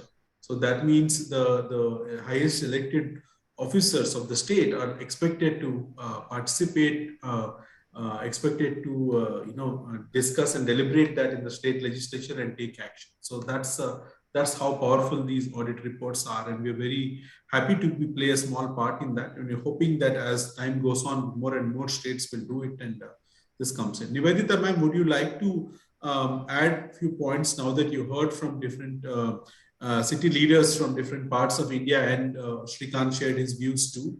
And also, let me also ask our audience, whoever wants to ask questions, please raise your hand or put it in the chat window. At this point, I think we are able to weed out all the people that caused the trouble on the chat window. We are feverishly working on that parallelly, but right now we should be okay. But the link is still up there in the public domain. You could leave a comment or you could speak up, raise your hand, and I will ask the admin to give you the access to the mic and the camera. So Nivedita ma'am. Well, I think most of the points have been covered pretty comprehensively. And I mean, one thing which I have been hearing of late is that possibly, having just a metropolitan planning committee is not going to solve the problem. That committee, I mean, you have to have an organization which actually has executive powers to implement, citywide or town-wide programs, whereas the 74th Amendment still envisages the Metropolitan Planning Committee to be a planning committee, and all of us know how effective or rather ineffective it has been. But having said that, I still think that there is enough potential within the 74th Amendment itself to take decentralization in the urban context much further. And I would really hate to see a situation where the baby is thrown out with the bathwater, and we reinvent something without concentrating on what we already have. Okay, thanks. Yeah, absolutely. I think we are always in a continuous improvement. Have I lost the connection? Can you hear me? I don't know. Yes, ma'am. We can hear you. Can you hear me? Vachna, are you able to hear me? Yes, Srinivas. Okay. Nivedita ma'am, maybe you are having some difficulties. Let me ask Dr. Mercy Samuel to come in. Ma'am, please hear me? Go ahead. Yes. Nivedita ma'am, we can hear you, but you're not able to hear us. Let me, maybe you need to rejoin. Vachna will call you. Vachna, can you please call her on the phone and ask her to rejoin? Yeah. I'm here now. Could you hear me? Yes. We hear you. Okay. So I really think that finally advocacy has to be with the political executive. I mean, you know, it is for them to take this forward. I'm very convinced about that. And, you know, there is, of course, a very serious capacity constraint right from the top. In fact, you know, sitting in Nirman Bhavan, we always used to be compared by Cabinet Secretariat or PMO with the Ministry of Panchayat Raj, and we would be told that, you know, they have done so much and you have done so little. But, and my boss used to say, there they have a whole ministry and here we are 4 of us. So there is a capacity constraint right at that level, you know, at the topmost level. Thank you. Thank you. Go ahead. Yeah, so I really think that finally this enough has been said and written.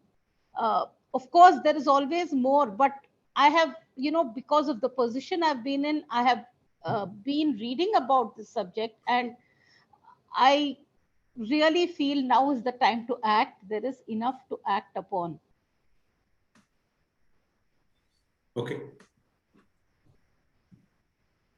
Yeah, go ahead, Dr. Mercy. Yeah, thanks, Srinivas. Actually, it was an excellent presentation, a compiled up summary. And we being in this field, most of us, we know what is the state of affairs, and that is what the reports have also summarized in short. Sometimes I also feel that, you know, the 74th Amendment is also so old. Now it is decades old that it needs a serious revisiting as well because of the changing dynamics of urbanization and the inclusion of technology in most of the things. There is a scope of, you know, revisiting the 74th Amendment also. The 18 functions which the 12th schedule had said, how many of the cities are actually able to perform, and do we need them to be performing all those 18 functions? Can we revisit and can we look at that? Do they have the capacity to perform all these 18 functions? Can we, you know, shift over some functions to other agencies? And most of the times, I also feel that the municipal staff, like in the case of Gujarat, I think 60% of their time they are investing in organizing events rather than looking at, you know, the basic service delivery and taking the city to the next level for the service delivery. Along with that, I also want to say that the dynamics of the small cities are completely different from those of big cities. So we recently did a study on the small cities of Gujarat, and we found a very starking contrast between the big cities and the small cities. Like when we were looking at the budgetary variance also, there were exceptionally high level of budgetary variance in the small cities. Much of it they attribute to the thing that they don't get grants on time, and that is why their variance is too high. And very interestingly, we also discussed this feature with the committee member in the 15th Planning Commission, and very surprisingly, I got an answer that, you know, you should not be looking at budgets. Don't look at budgets. You just look at the financial audited accounts, because budget is not something, you know, which indicates anything. If it is something which is not indicating anything, then why the hell we should waste our time in, you know, drafting a budget? I think budget is something which makes us prepare to be, you know, charting out our activities in the coming year. That is what is the budget actually is meant for. And more, but so the cognizance at the higher level is not about, you know, giving an importance to the budget. Gujarat has a draft model budget somewhere in the piles, but nobody knows about it, right? So the cities, they have a very different head in the budget, and in the financial accounting reports, the heads are very different. So there is no way you can, you know, actually sit down and compare that what is the level of utilization that has happened. And the recommendations of the 15th Finance Commission says that by so and so year, they need to meet these targets and all. So that is, I think that is very difficult for these small cities to actually attain that position by the deadline that the commission has given, looking at their state of affairs just now, particularly in a very in a state like Gujarat, which is called to be the model state, you know. So the condition is very, I mean, this is sorry state of affairs. Capacity development, as many of you have mentioned, I mean, immense scope of capacity development and also training the manpower which is currently existing. And I also sometimes feel that the Sarkar is going on theka, like everything they want to give on contract. Everything has to be done through a contractual party. Why not the municipal staff be engaged in doing those, delivering those services and then remunerate them, incentivize them? I mean, this is the approach. Why do you want to give it to a third party contract and then just be the, you know, monitoring agency for those things, and then you are shedding off your liabilities? So that is a very common feature in urban governance that I've seen. And also, when we talk about the councillors, we also realize that, you know, the e-governance has completely gone for a toss, because the people feel that it is not the e-system that will work for us. It is my phone call to my councillor will get my work done. So agar maine unko phone karke bola hai, to mera kaam hoga. Now what happens is that when this channel is adopted, then all your complaints are resolved unofficially. There is no official record of it. So, Dr. Mercy, in the interest of time, I'll request you to stop there. I got your questions. I think Kalpana, you heard what she was saying. I will come to you and Deivayanai ma'am and Nivedita ma'am. I'll ask 2 or 3 more participants to give their quick comments or questions, and then I'll come to you. So, Kalpana ma'am, if I were to request you, please speak about the big city and small town. What are the differences? Can the municipal corporation actually deliver the functions? That's what Dr. Mercy was talking about. Let me invite Katyayani ma'am. Katyayani ma'am, please come in and make it quick. And then after that, Champaka, Shivaraman, and then Prakash. In that order, please. Katyayani ma'am, please go ahead. Good afternoon. May I just put my question? Thank you for this opportunity. And my question is to all the elected representatives. When they spoke, they have not touched upon how effectively they have allowed citizens to participate in their wards.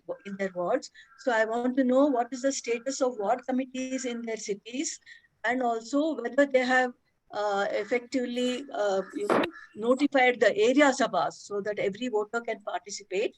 So what is the status of, and what is the manner of selecting the ward committee members in their cities, and what is the status of the functioning of both ward committees and area sabhas? Thank you, ma'am. You brought up a very important point. We had that on our list, and we're glad that you brought it up. Before I go to the panelists, let me ask Shivaraman, are you ready with your question? Yeah. In fact, Swachh Bharat Award is best cities indoor. Why not we learn from them? And do we have any plastic recycling plant anywhere in India so that it has to be replicated across all the cities of India? Any questions on the powers of the councillors on the 74th Amendment? We are not discussing the specific topics like solid waste management. Any other comments or questions you have on the?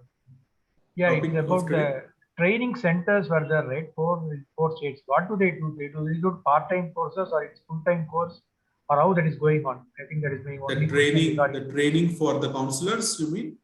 Training for councillors, training for the staffs who is working there on permanent. We'll ask about that. We did an entire study on that. Kalpana ma'am is also part of that. We'll ask her about the training for the councillors. Okay. Yeah. Okay, Champaka, did you have any question? Good afternoon. Can you hear me? Yes, please go ahead. Thank you so much for the opportunity to share a question and some thoughts.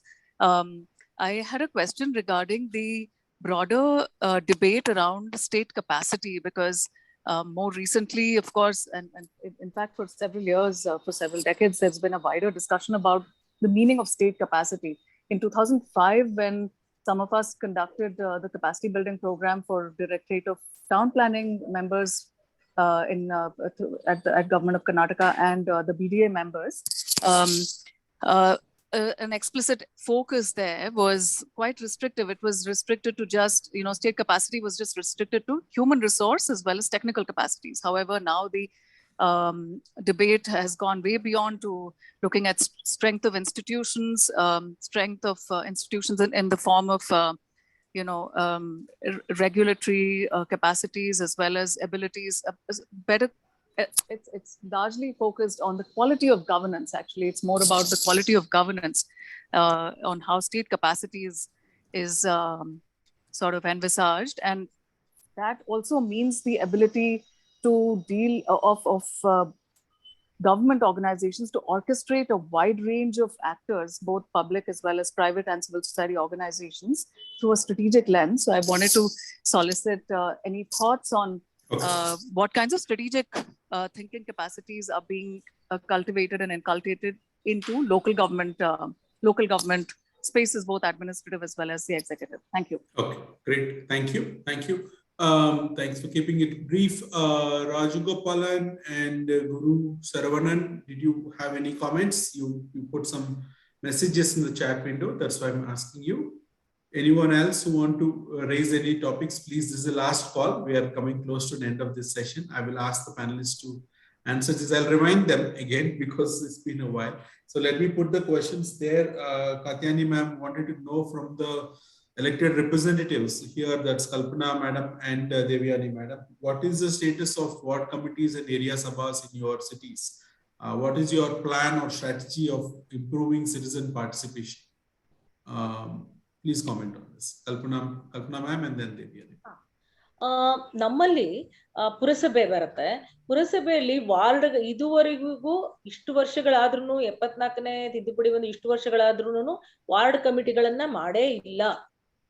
ಬರೀ ಏನಂತ ಹೇಳ್ತಾರೆ, ನಾವು ಸ್ಥಾಯಿ ಸಮಿತಿ ಒಂದು ಮಾಡಿದಾರೆ ಅಷ್ಟೇ, ಬಿಟ್ರೆ ಅದು ಒಂದು 3-4 ಟರ್ಮ್ ಇಂದ ಮಾಡ್ತಾ ಇದಾರೆ, ಬಿಟ್ರೆ ಮಾಡೇ ಇಲ್ಲ.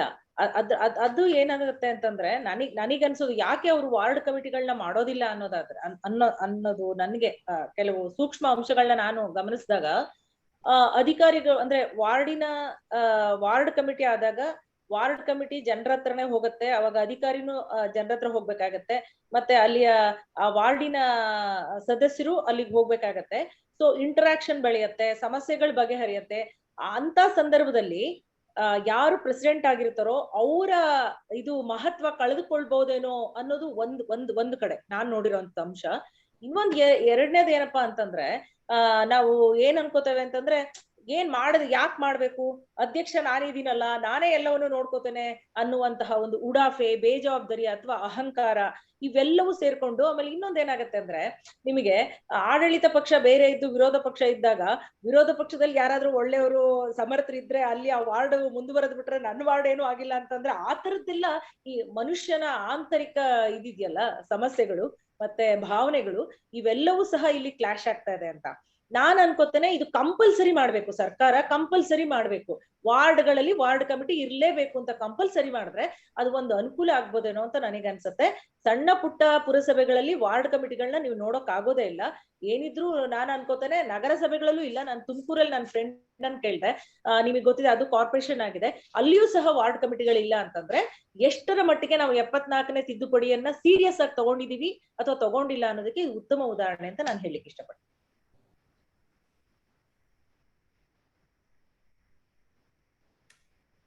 Thank you. So, ma'am was talking about why the ward committees do not get formed due to various political reasons, and also because of the local dynamics between the ruling party and the opposition party and so on. And she thinks that even in the corporation, this is not being done. In smaller towns, there's not even discussion about it. But according to her, it needs to be done and must be done. Deivayanai ma'am, you can comment on this. Maitreyi, do you want to phrase the question for her again? Devayani ma'am, அதாவது இப்போ கோயம்புத்தூர்ல எடுத்துக்கிட்டீங்கன்னா மக்கள் participate பண்றதுக்கு பாத்தீங்கன்னா ஒரு platform ward committees. அது கோயம்புத்தூர் மாநகராட்சியில நடக்கலன்னா அது நடக்கிறதுக்காக என்ன பண்ணணும், அது ஏன் நடக்க மாட்டேங்குது, ஏன் அந்த மாதிரி ஒரு பிளாட்ஃபார்ம் இன்னும் வரல அப்படின்றதான் கேட்கிறேன்.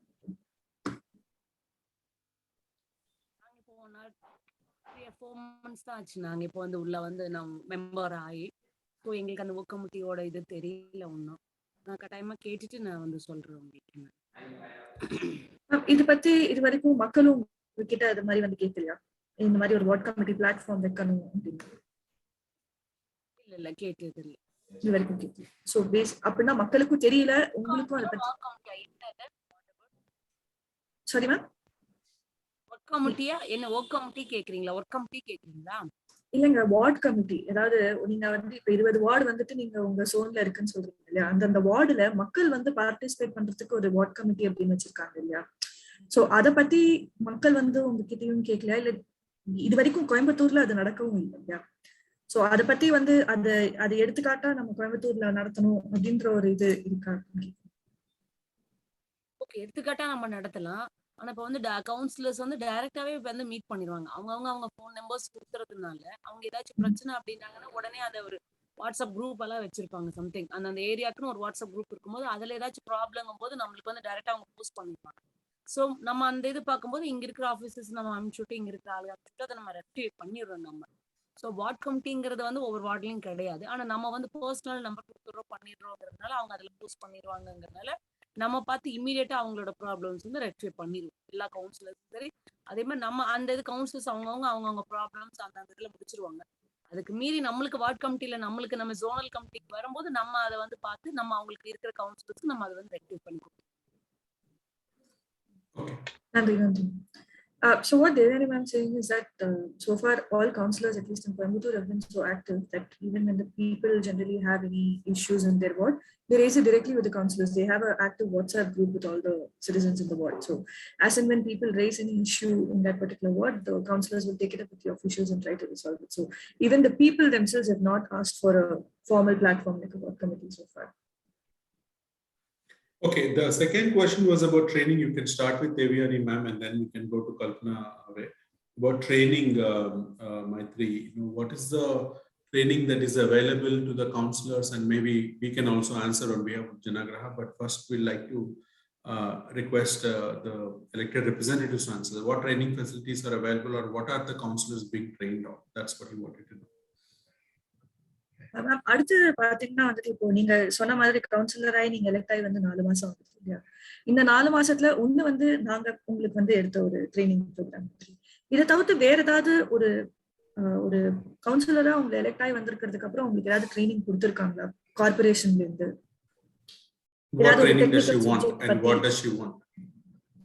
ஏதாவது ஒரு டெக்னிக்கல் சப்ஜெக்ட் பத்தி எடுத்திருக்காங்களா? இல்ல இந்த மாதிரி ஒரு சப்ஜெக்ட்ல தான் வந்து எங்களுக்கு ட்ரைனிங் தேவைப்படும், இது வரைக்கும் நீங்க வேலை பண்ணதை வச்சு உங்களுக்கு ஏதாவது இந்த மாதிரி தோணிருக்கா உங்களுக்கு? அதே மாதிரி உங்க கூட வேலை செய்யற மற்ற கவுன்சிலர்ஸ்க்கு ட்ரைனிங் இந்த ப்ரோக்ராம் கொடுத்தது இல்ல. இப்போ வந்து பாத்தீங்கன்னா நாங்க நகரியல்ல வந்து ட்ரைனிங் ப்ரோக்ராம் கேட்டிருக்கோம். எங்க கவுன்சிலர்ஸ்க்கு என்ன மாதிரி ஒர்க், என்ன மாதிரி இது நம்ம வந்து வேணும், நம்ம இது வந்து டவுன் பிளானிங்ல வந்து நம்ம கேட்டிருக்கோம். அவங்க வந்து நம்மளுக்கு ட்ரைனிங் கொடுக்குறேன்னு சொல்லியிருக்காங்க. அப்ப சொல்லாம பாத்தீங்கன்னா மேயர்ஸ்க்கு கொடுத்தாங்க. மேயர்ஸ்க்கு, டவுன் பஞ்சாயத்து அவங்களுக்கெல்லாம் வந்து பாத்தீங்கன்னா நம்ம இது சென்னையில கொடுத்தாரு மினிஸ்டர், நம்ம சிஎம் சார் கொடுத்தாரு. நம்ம இதுல அவங்க எல்லா மேயர்ஸ்க்கு கொடுத்து அவங்களுக்கெல்லாம் வந்து ட்ரைனிங் ப்ரோக்ராம் கொடுத்தாங்க. இன்னும் கவுன்சிலர்ஸ்க்கு வந்து இல்லை, நம்ம கேட்டிருக்கோம். நம்ம இப்போ நம்ம இதுல 20 மெம்பர்ஸ்க்கு வந்து நம்ம டவுன் பிளானிங்ல கேட்டிருக்கோம். நம்ம இந்த மாதிரி எங்களுக்கு ஒரு எப்படி ஆக்ட் பண்ணணும் அப்படின்னு சொல்லி எங்களுக்கு ஒரு ப்ரோக்ராம் பண்ணி கொடுங்கன்னு கேட்டிருக்கோம் டவுன் பிளானிங்ல. அவங்க வந்து செஞ்சு தரேன்னு சொல்லியிருக்காங்க. இப்ப நீங்க 20 மெம்பர்ஸ் சொல்றது நீங்க உங்க ஜோன் லெவல்ல சொல்றீங்களா, இல்ல கவுன்சில்ல எல்லாருக்கும் இது கொடுக்கணும்னு சொல்லிட்டு நீங்க கேட்டிருக்கீங்களா? நாங்க எங்க ஜோன் லெவலையும் பண்ணிருக்கோம். அதே மாதிரி கவுன்சில் எல்லாருக்கும் அவங்க கொடுக்குறேன்னு சொல்லிருக்காங்க. 100 மெம்பர்ஸ் இருக்காங்க இங்க. அதே 100 மெம்பர்ஸ்க்கு அவங்க கொடுக்குறேன்னு. Okay. So thank you. Far they're not. Yeah, we understood. I think though they need to do a lot more training, and for mayors and chairperson there is training at the state level, at the city level more is needed. Janagraha incidentally has started a city leaders program in Coimbatore city, the first city in India that Janagraha has engaged with the councillor training. As soon as they got elected, within the first 2 or 3 weeks, Janagraha was there for an all-day session. My colleagues Maitri, Aishwarya and myself, we were all there, and it was a fantastic experience, and we hope to continue that in not only in Coimbatore but in other cities. I put in a link on the chat window, janagraha.org/cityleaders. In the interest of time, we will not be able to talk more about it, but please do go and watch the video to understand what we are trying to do in terms of capacity building of councillors of India. Kalpana avare training ಬಗ್ಗೆ ಇನ್ನು small towns big cities ಬಗ್ಗೆ ward samitis, what are your thoughts on that? Final comments, ma'am. Okay, We're running out of time. Okay. ಅಂದ್ರೆ small city ಮತ್ತೆ big ಸಿಟಿಗೆ ಇರುವಂತ ವ್ಯತ್ಯಾಸ ಏನಂತಂದ್ರೆ, ನಿಜವಾಗ್ಲೂ ಏನಾದ್ರೂ ಸಾಧನೆ ಮಾಡ್ಬೋದಂದ್ರೆ ಸಣ್ಣ ಸಣ್ಣ ಸಿಟಿಯಲ್ಲಿ ಜನಸಂಖ್ಯೆ ಕಡಿಮೆ ಇರ್ತದೆ ಮತ್ತೆ ಸಮಸ್ಯೆಗಳು ಕಡಿಮೆ ಇರುತ್ತೆ. ಅಂತ ಅಂದ್ರೆ ಬೇರೆ ಬೇರೆ ಪ್ರದೇಶಕ್ಕೆ ಬೇರೆ ಬೇರೆ ಸಮಸ್ಯೆಗಳಿದ್ರು ಒಟ್ಟಾರೆ ಮೂಲಸೌಕರ್ಯದ ಸಮಸ್ಯೆಗಳು ಎಲ್ಲವೂ ಒಂದೇ. ಆದ್ರೆ ಸಣ್ಣ ಸಿಟಿಯಲ್ಲಿ ನಾವು ಹೆಚ್ಚು ಕೆಲಸವನ್ನ ಮಾಡ್ಬೋದು ಅಂತ ನಾನು ಅನ್ಕೋತೇನೆ. ಹೆಚ್ಚು ಜನರನ್ನ ಕಡಿಮೆ ಸಮಯದಲ್ಲಿ ತಲುಪಬಹುದು ಇದಕ್ಕೆ ಏನು ಸಣ್ಣ ಸಿಟಿಯಲ್ಲಿ. ಅದೇ ದೊಡ್ಡ ಸಿಟಿಯಲ್ಲಿ ದೊಡ್ಡ ಏನು ಜನಸಂಖ್ಯೆ ತುಂಬಾ ದೊಡ್ಡದಾಗಿರ್ತದೆ ಮತ್ತೆ ವಾಸ್ಟ್ ಆಗಿರುತ್ತೆ. ಹೆಚ್ಚು ಜನರನ್ನ ಕಡಿಮೆ ಸಮಯದಲ್ಲಿ ತಲುಪುವಂತ ಅವಕಾಶ ಕಡಿಮೆ ಅಂತ ನಾನು ಅನ್ಕೋತೇನೆ. ಅದು ಮೇನ್ ವ್ಯತ್ಯಾಸ ಅಷ್ಟೇ ಅಂತ ನಾನು ಅನ್ಕೋತೇನೆ. ಮತ್ತೆ ಇನ್ನೊಂದು ತರಬೇತಿ ಬಗ್ಗೆ ಹೇಳ್ಬೇಕಾದ್ರೆ, ನಮ್ಗೆ ಈಗಾಗ್ಲೇ ಇದೆ ಅಲ್ಲ, ಮೈಸೂರು ರಾಜ್ಯ ನಗರಾಭಿವೃದ್ಧಿ, ಮೈಸೂರಿನಲ್ಲಿ ರಾಜ್ಯ ನಗರಾಭಿವೃದ್ಧಿ ಸಂಸ್ಥೆ SIUD ಅಂತ ಹೇಳಿ, ನಾನು ಅದಕ್ಕೆ 2 ಸರಿ ಹೋಗಿದ್ದೇನೆ. ನಾನು ಅಂದ್ರೆ ಗ್ರಾಮೀಣ ಆಡಳಿತದಲ್ಲಿ ಇದ್ದಾಗ್ಲೂ ಹೋಗಿದ್ದೇನೆ ಮತ್ತೆ ನಗರಾಡಳಿತದಲ್ಲೂ ಇದ್ದಲ್ಲೂ ಹೋಗಿದ್ದೇನೆ. ನಾನು ಯಾವುದೇ ತರಬೇತಿಯನ್ನ ಇಷ್ಟೇನಾದ್ರೂ ನಂಗೆ ನಾಲೆಡ್ಜ್ ಬಂದಿದೆ ಅಂತಂದ್ರೆ ನಾನು ತರಬೇತಿಯನ್ನ ತಪ್ಸೇ ಇಲ್ಲ. ಮನೆಯಲ್ಲಿ ತಮಾಷೆ ಮಾಡೋರು, ಲೆಟರ್ ಬಂತಂತಂದ್ರೆ ಬ್ಯಾಗ್ ರೆಡಿ ಆಯ್ತು ಕಲ್ಪನಂದು ಅಂತ ಹೇಳಿ. ಅಂದ್ರೆ ಪ್ರತಿಯೊಂದು ತರಬೇತಿಯನ್ನ ನಾನು ಹೋಗಿದ್ದೇನೆ. ಈಗ್ಲೂ ಯಾವ್ದಾದ್ರು ತರಬೇತಿ ಅಂದ್ರೆ ನಾನು ಮುಂದೆ ಇರ್ತೇನೆ. ಯಾಕಂದ್ರೆ ನಾಲೆಡ್ಜ್ ನಾವು ಗೇನ್ ಮಾಡ್ಬೇಕಂತಂದ್ರೆ ತರಬೇತಿಗಳನ್ನ ಅಟೆಂಡ್ ಮಾಡ್ಬೇಕಾಗತ್ತೆ.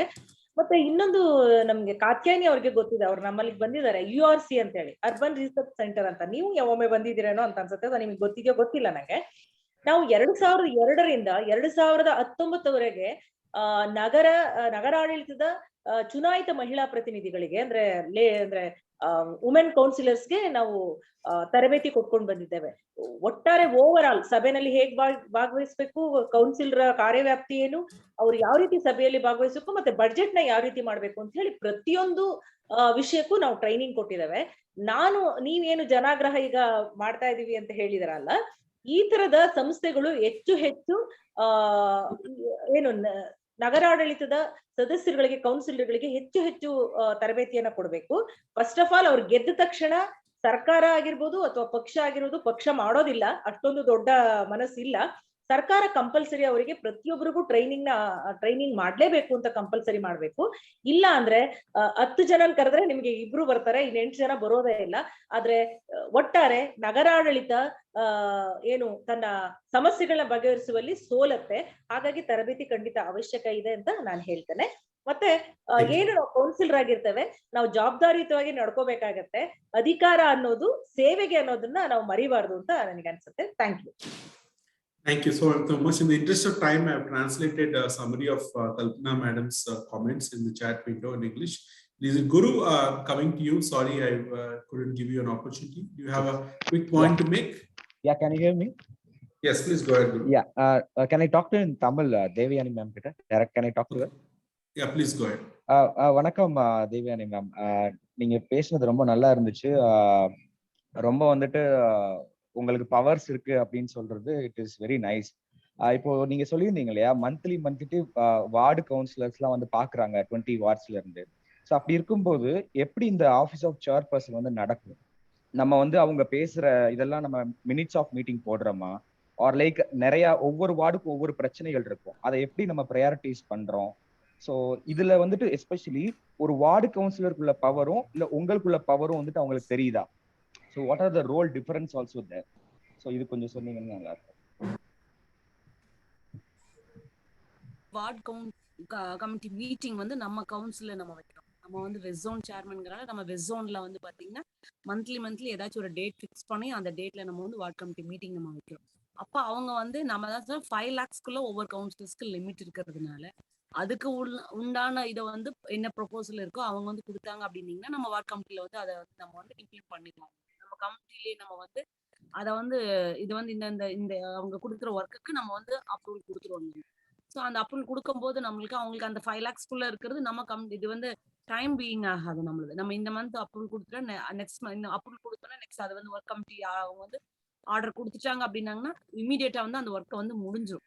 சீக்கிரம் சின்ன ஒர்க்கை ஒரு சின்ன ட்ரைனேஜ் ஒர்க் இல்லைன்னா பேட்ச் ஒர்க் மாதிரி ஏதாச்சும் இல்லை சின்ன ஒரு லென்த்துக்கு ஒரு வாட்டர் சப்ளை மாதிரி ஒரு 5 lakhsக்குள்ள வருது அப்படிங்கும்போது நம்ம கொடுத்துருவோம். இதே மாதிரி 20 வார்ட்ஸ்க்குள்ள என்னென்ன சின்ன பிரச்சனைகள் இந்த மாதிரி 5 lakhsக்குள்ள வர பிரச்சனைகள் எல்லாம் இருக்கும்போது நம்ம வந்து ஈஸியா வந்து நம்ம வந்து அவங்களுக்கு வந்து அந்த ரெக்டிஃபை பண்ணி கொடுத்துட்றோம். நம்ம பெரிய ப்ராஜெக்ட் இருக்கும்போது நம்ம மெயின் கவுன்சில்ல வச்சு அவங்களுக்கு வந்து அதை வந்து நம்ம வந்து மெயின் கவுன்சில் அவங்களுக்கு வந்து அப்ரூவல் கொடுத்துருவாங்க.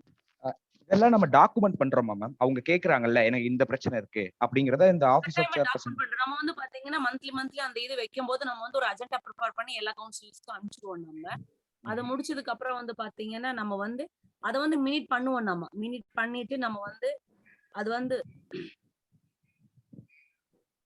அவங்க வந்து ரிப்போர்ட் அந்த அவங்க கொடுப்பாங்க லெட்டர்ஸ், நம்மள அவங்க லெட்டர் பேட்ல இருந்து லெட்டர்ஸ் கொடுக்கறத வச்சு தான் நம்ம அஜெண்டா ப்ரிப்பேர் பண்ணி அவங்களுக்கு அனுப்புவோம். நம்ம அதுல இருந்து நம்ம வந்து மினிட் கட்டாயமா நம்ம வந்து ஃபாலோ பண்ணுவோம். நம்ம எந்த மாதிரி கோஆபரேட் பண்றாங்க வார்டு கவுன்சிலர்ஸ்? நல்லா கோஆபரேட் பண்றாங்களா எல்லா 20 வார்டுலயும்? இப்ப வந்து பாத்தீங்கன்னா ரோட் சரியில்லை அப்படின்னு சொல்லி கவுன்சிலர் சொல்றாங்க அப்படின்னீங்கன்னா நம்ம வந்து சொல்லும் போது வந்து இப்ப வந்து அந்த அவங்க கேக்குற ரோடு வந்து நம்ம கார்பரேஷன்ல வருதா இல்ல நேஷனல் ஹைவேல வருதான்னு பார்ப்போம். இப்ப நேஷனல் ஹைவேல வருது அப்படிங்கிற மாதிரி இருந்தது அப்படின்னா நம்ம வார்டுல அதை செய்ய முடியாது. ஸோ நேஷனல் ஹைவேல நம்ம வந்து சொல்லி அவங்களுக்கு வந்து பண்ண முடியும் நம்மளால. Thank you, ma'am. Thank you, Guru. I know you have a lot more questions. You can directly connect with ma'am also. Before I request Nivedita ma'am to give her closing comments as we come to the end of this session. I thank all of you for your patience. We are running over by 10 minutes. Nivedita ma'am, please come back on camera and tell us what you felt about the overall session and how people can follow this work. And also, Vachana, if you want to inform the citizens that are here or others that you want to follow this work, how can they follow this? And then I'll hand it back to Shilpi for the vote of thanks. Nivedita ma'am. Hi, Srinivas. Nivedita ma'am had to actually leave immediately.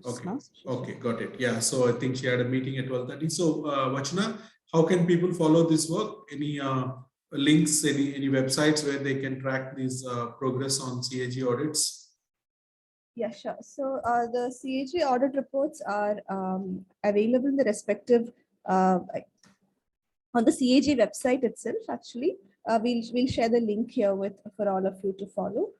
We'll also be sharing the reports with our esteemed panelists as well, so that they'll be able to disseminate them themselves. And the CAG or India CAG website also has links to the state level PAGs and the reports, right? I'm assuming. Okay, all right. So over to you, Shilpi, for vote of thanks. Thank you, Srinivas. So first, it has been a great, interesting discussion with a very capable set of panelists today. On behalf of Janagra Center for Citizenship and Democracy, I would like to thank all the panel members for taking the time out from their extremely busy schedule and participating today in this discussion. Thank you so much for your valuable contribution and intellectual insights on the 74th Constitutional Amendment Act. I would like to thank all the participants for actively engaging on Zoom and Facebook Live, and also to those who will be watching the video later on YouTube and Facebook.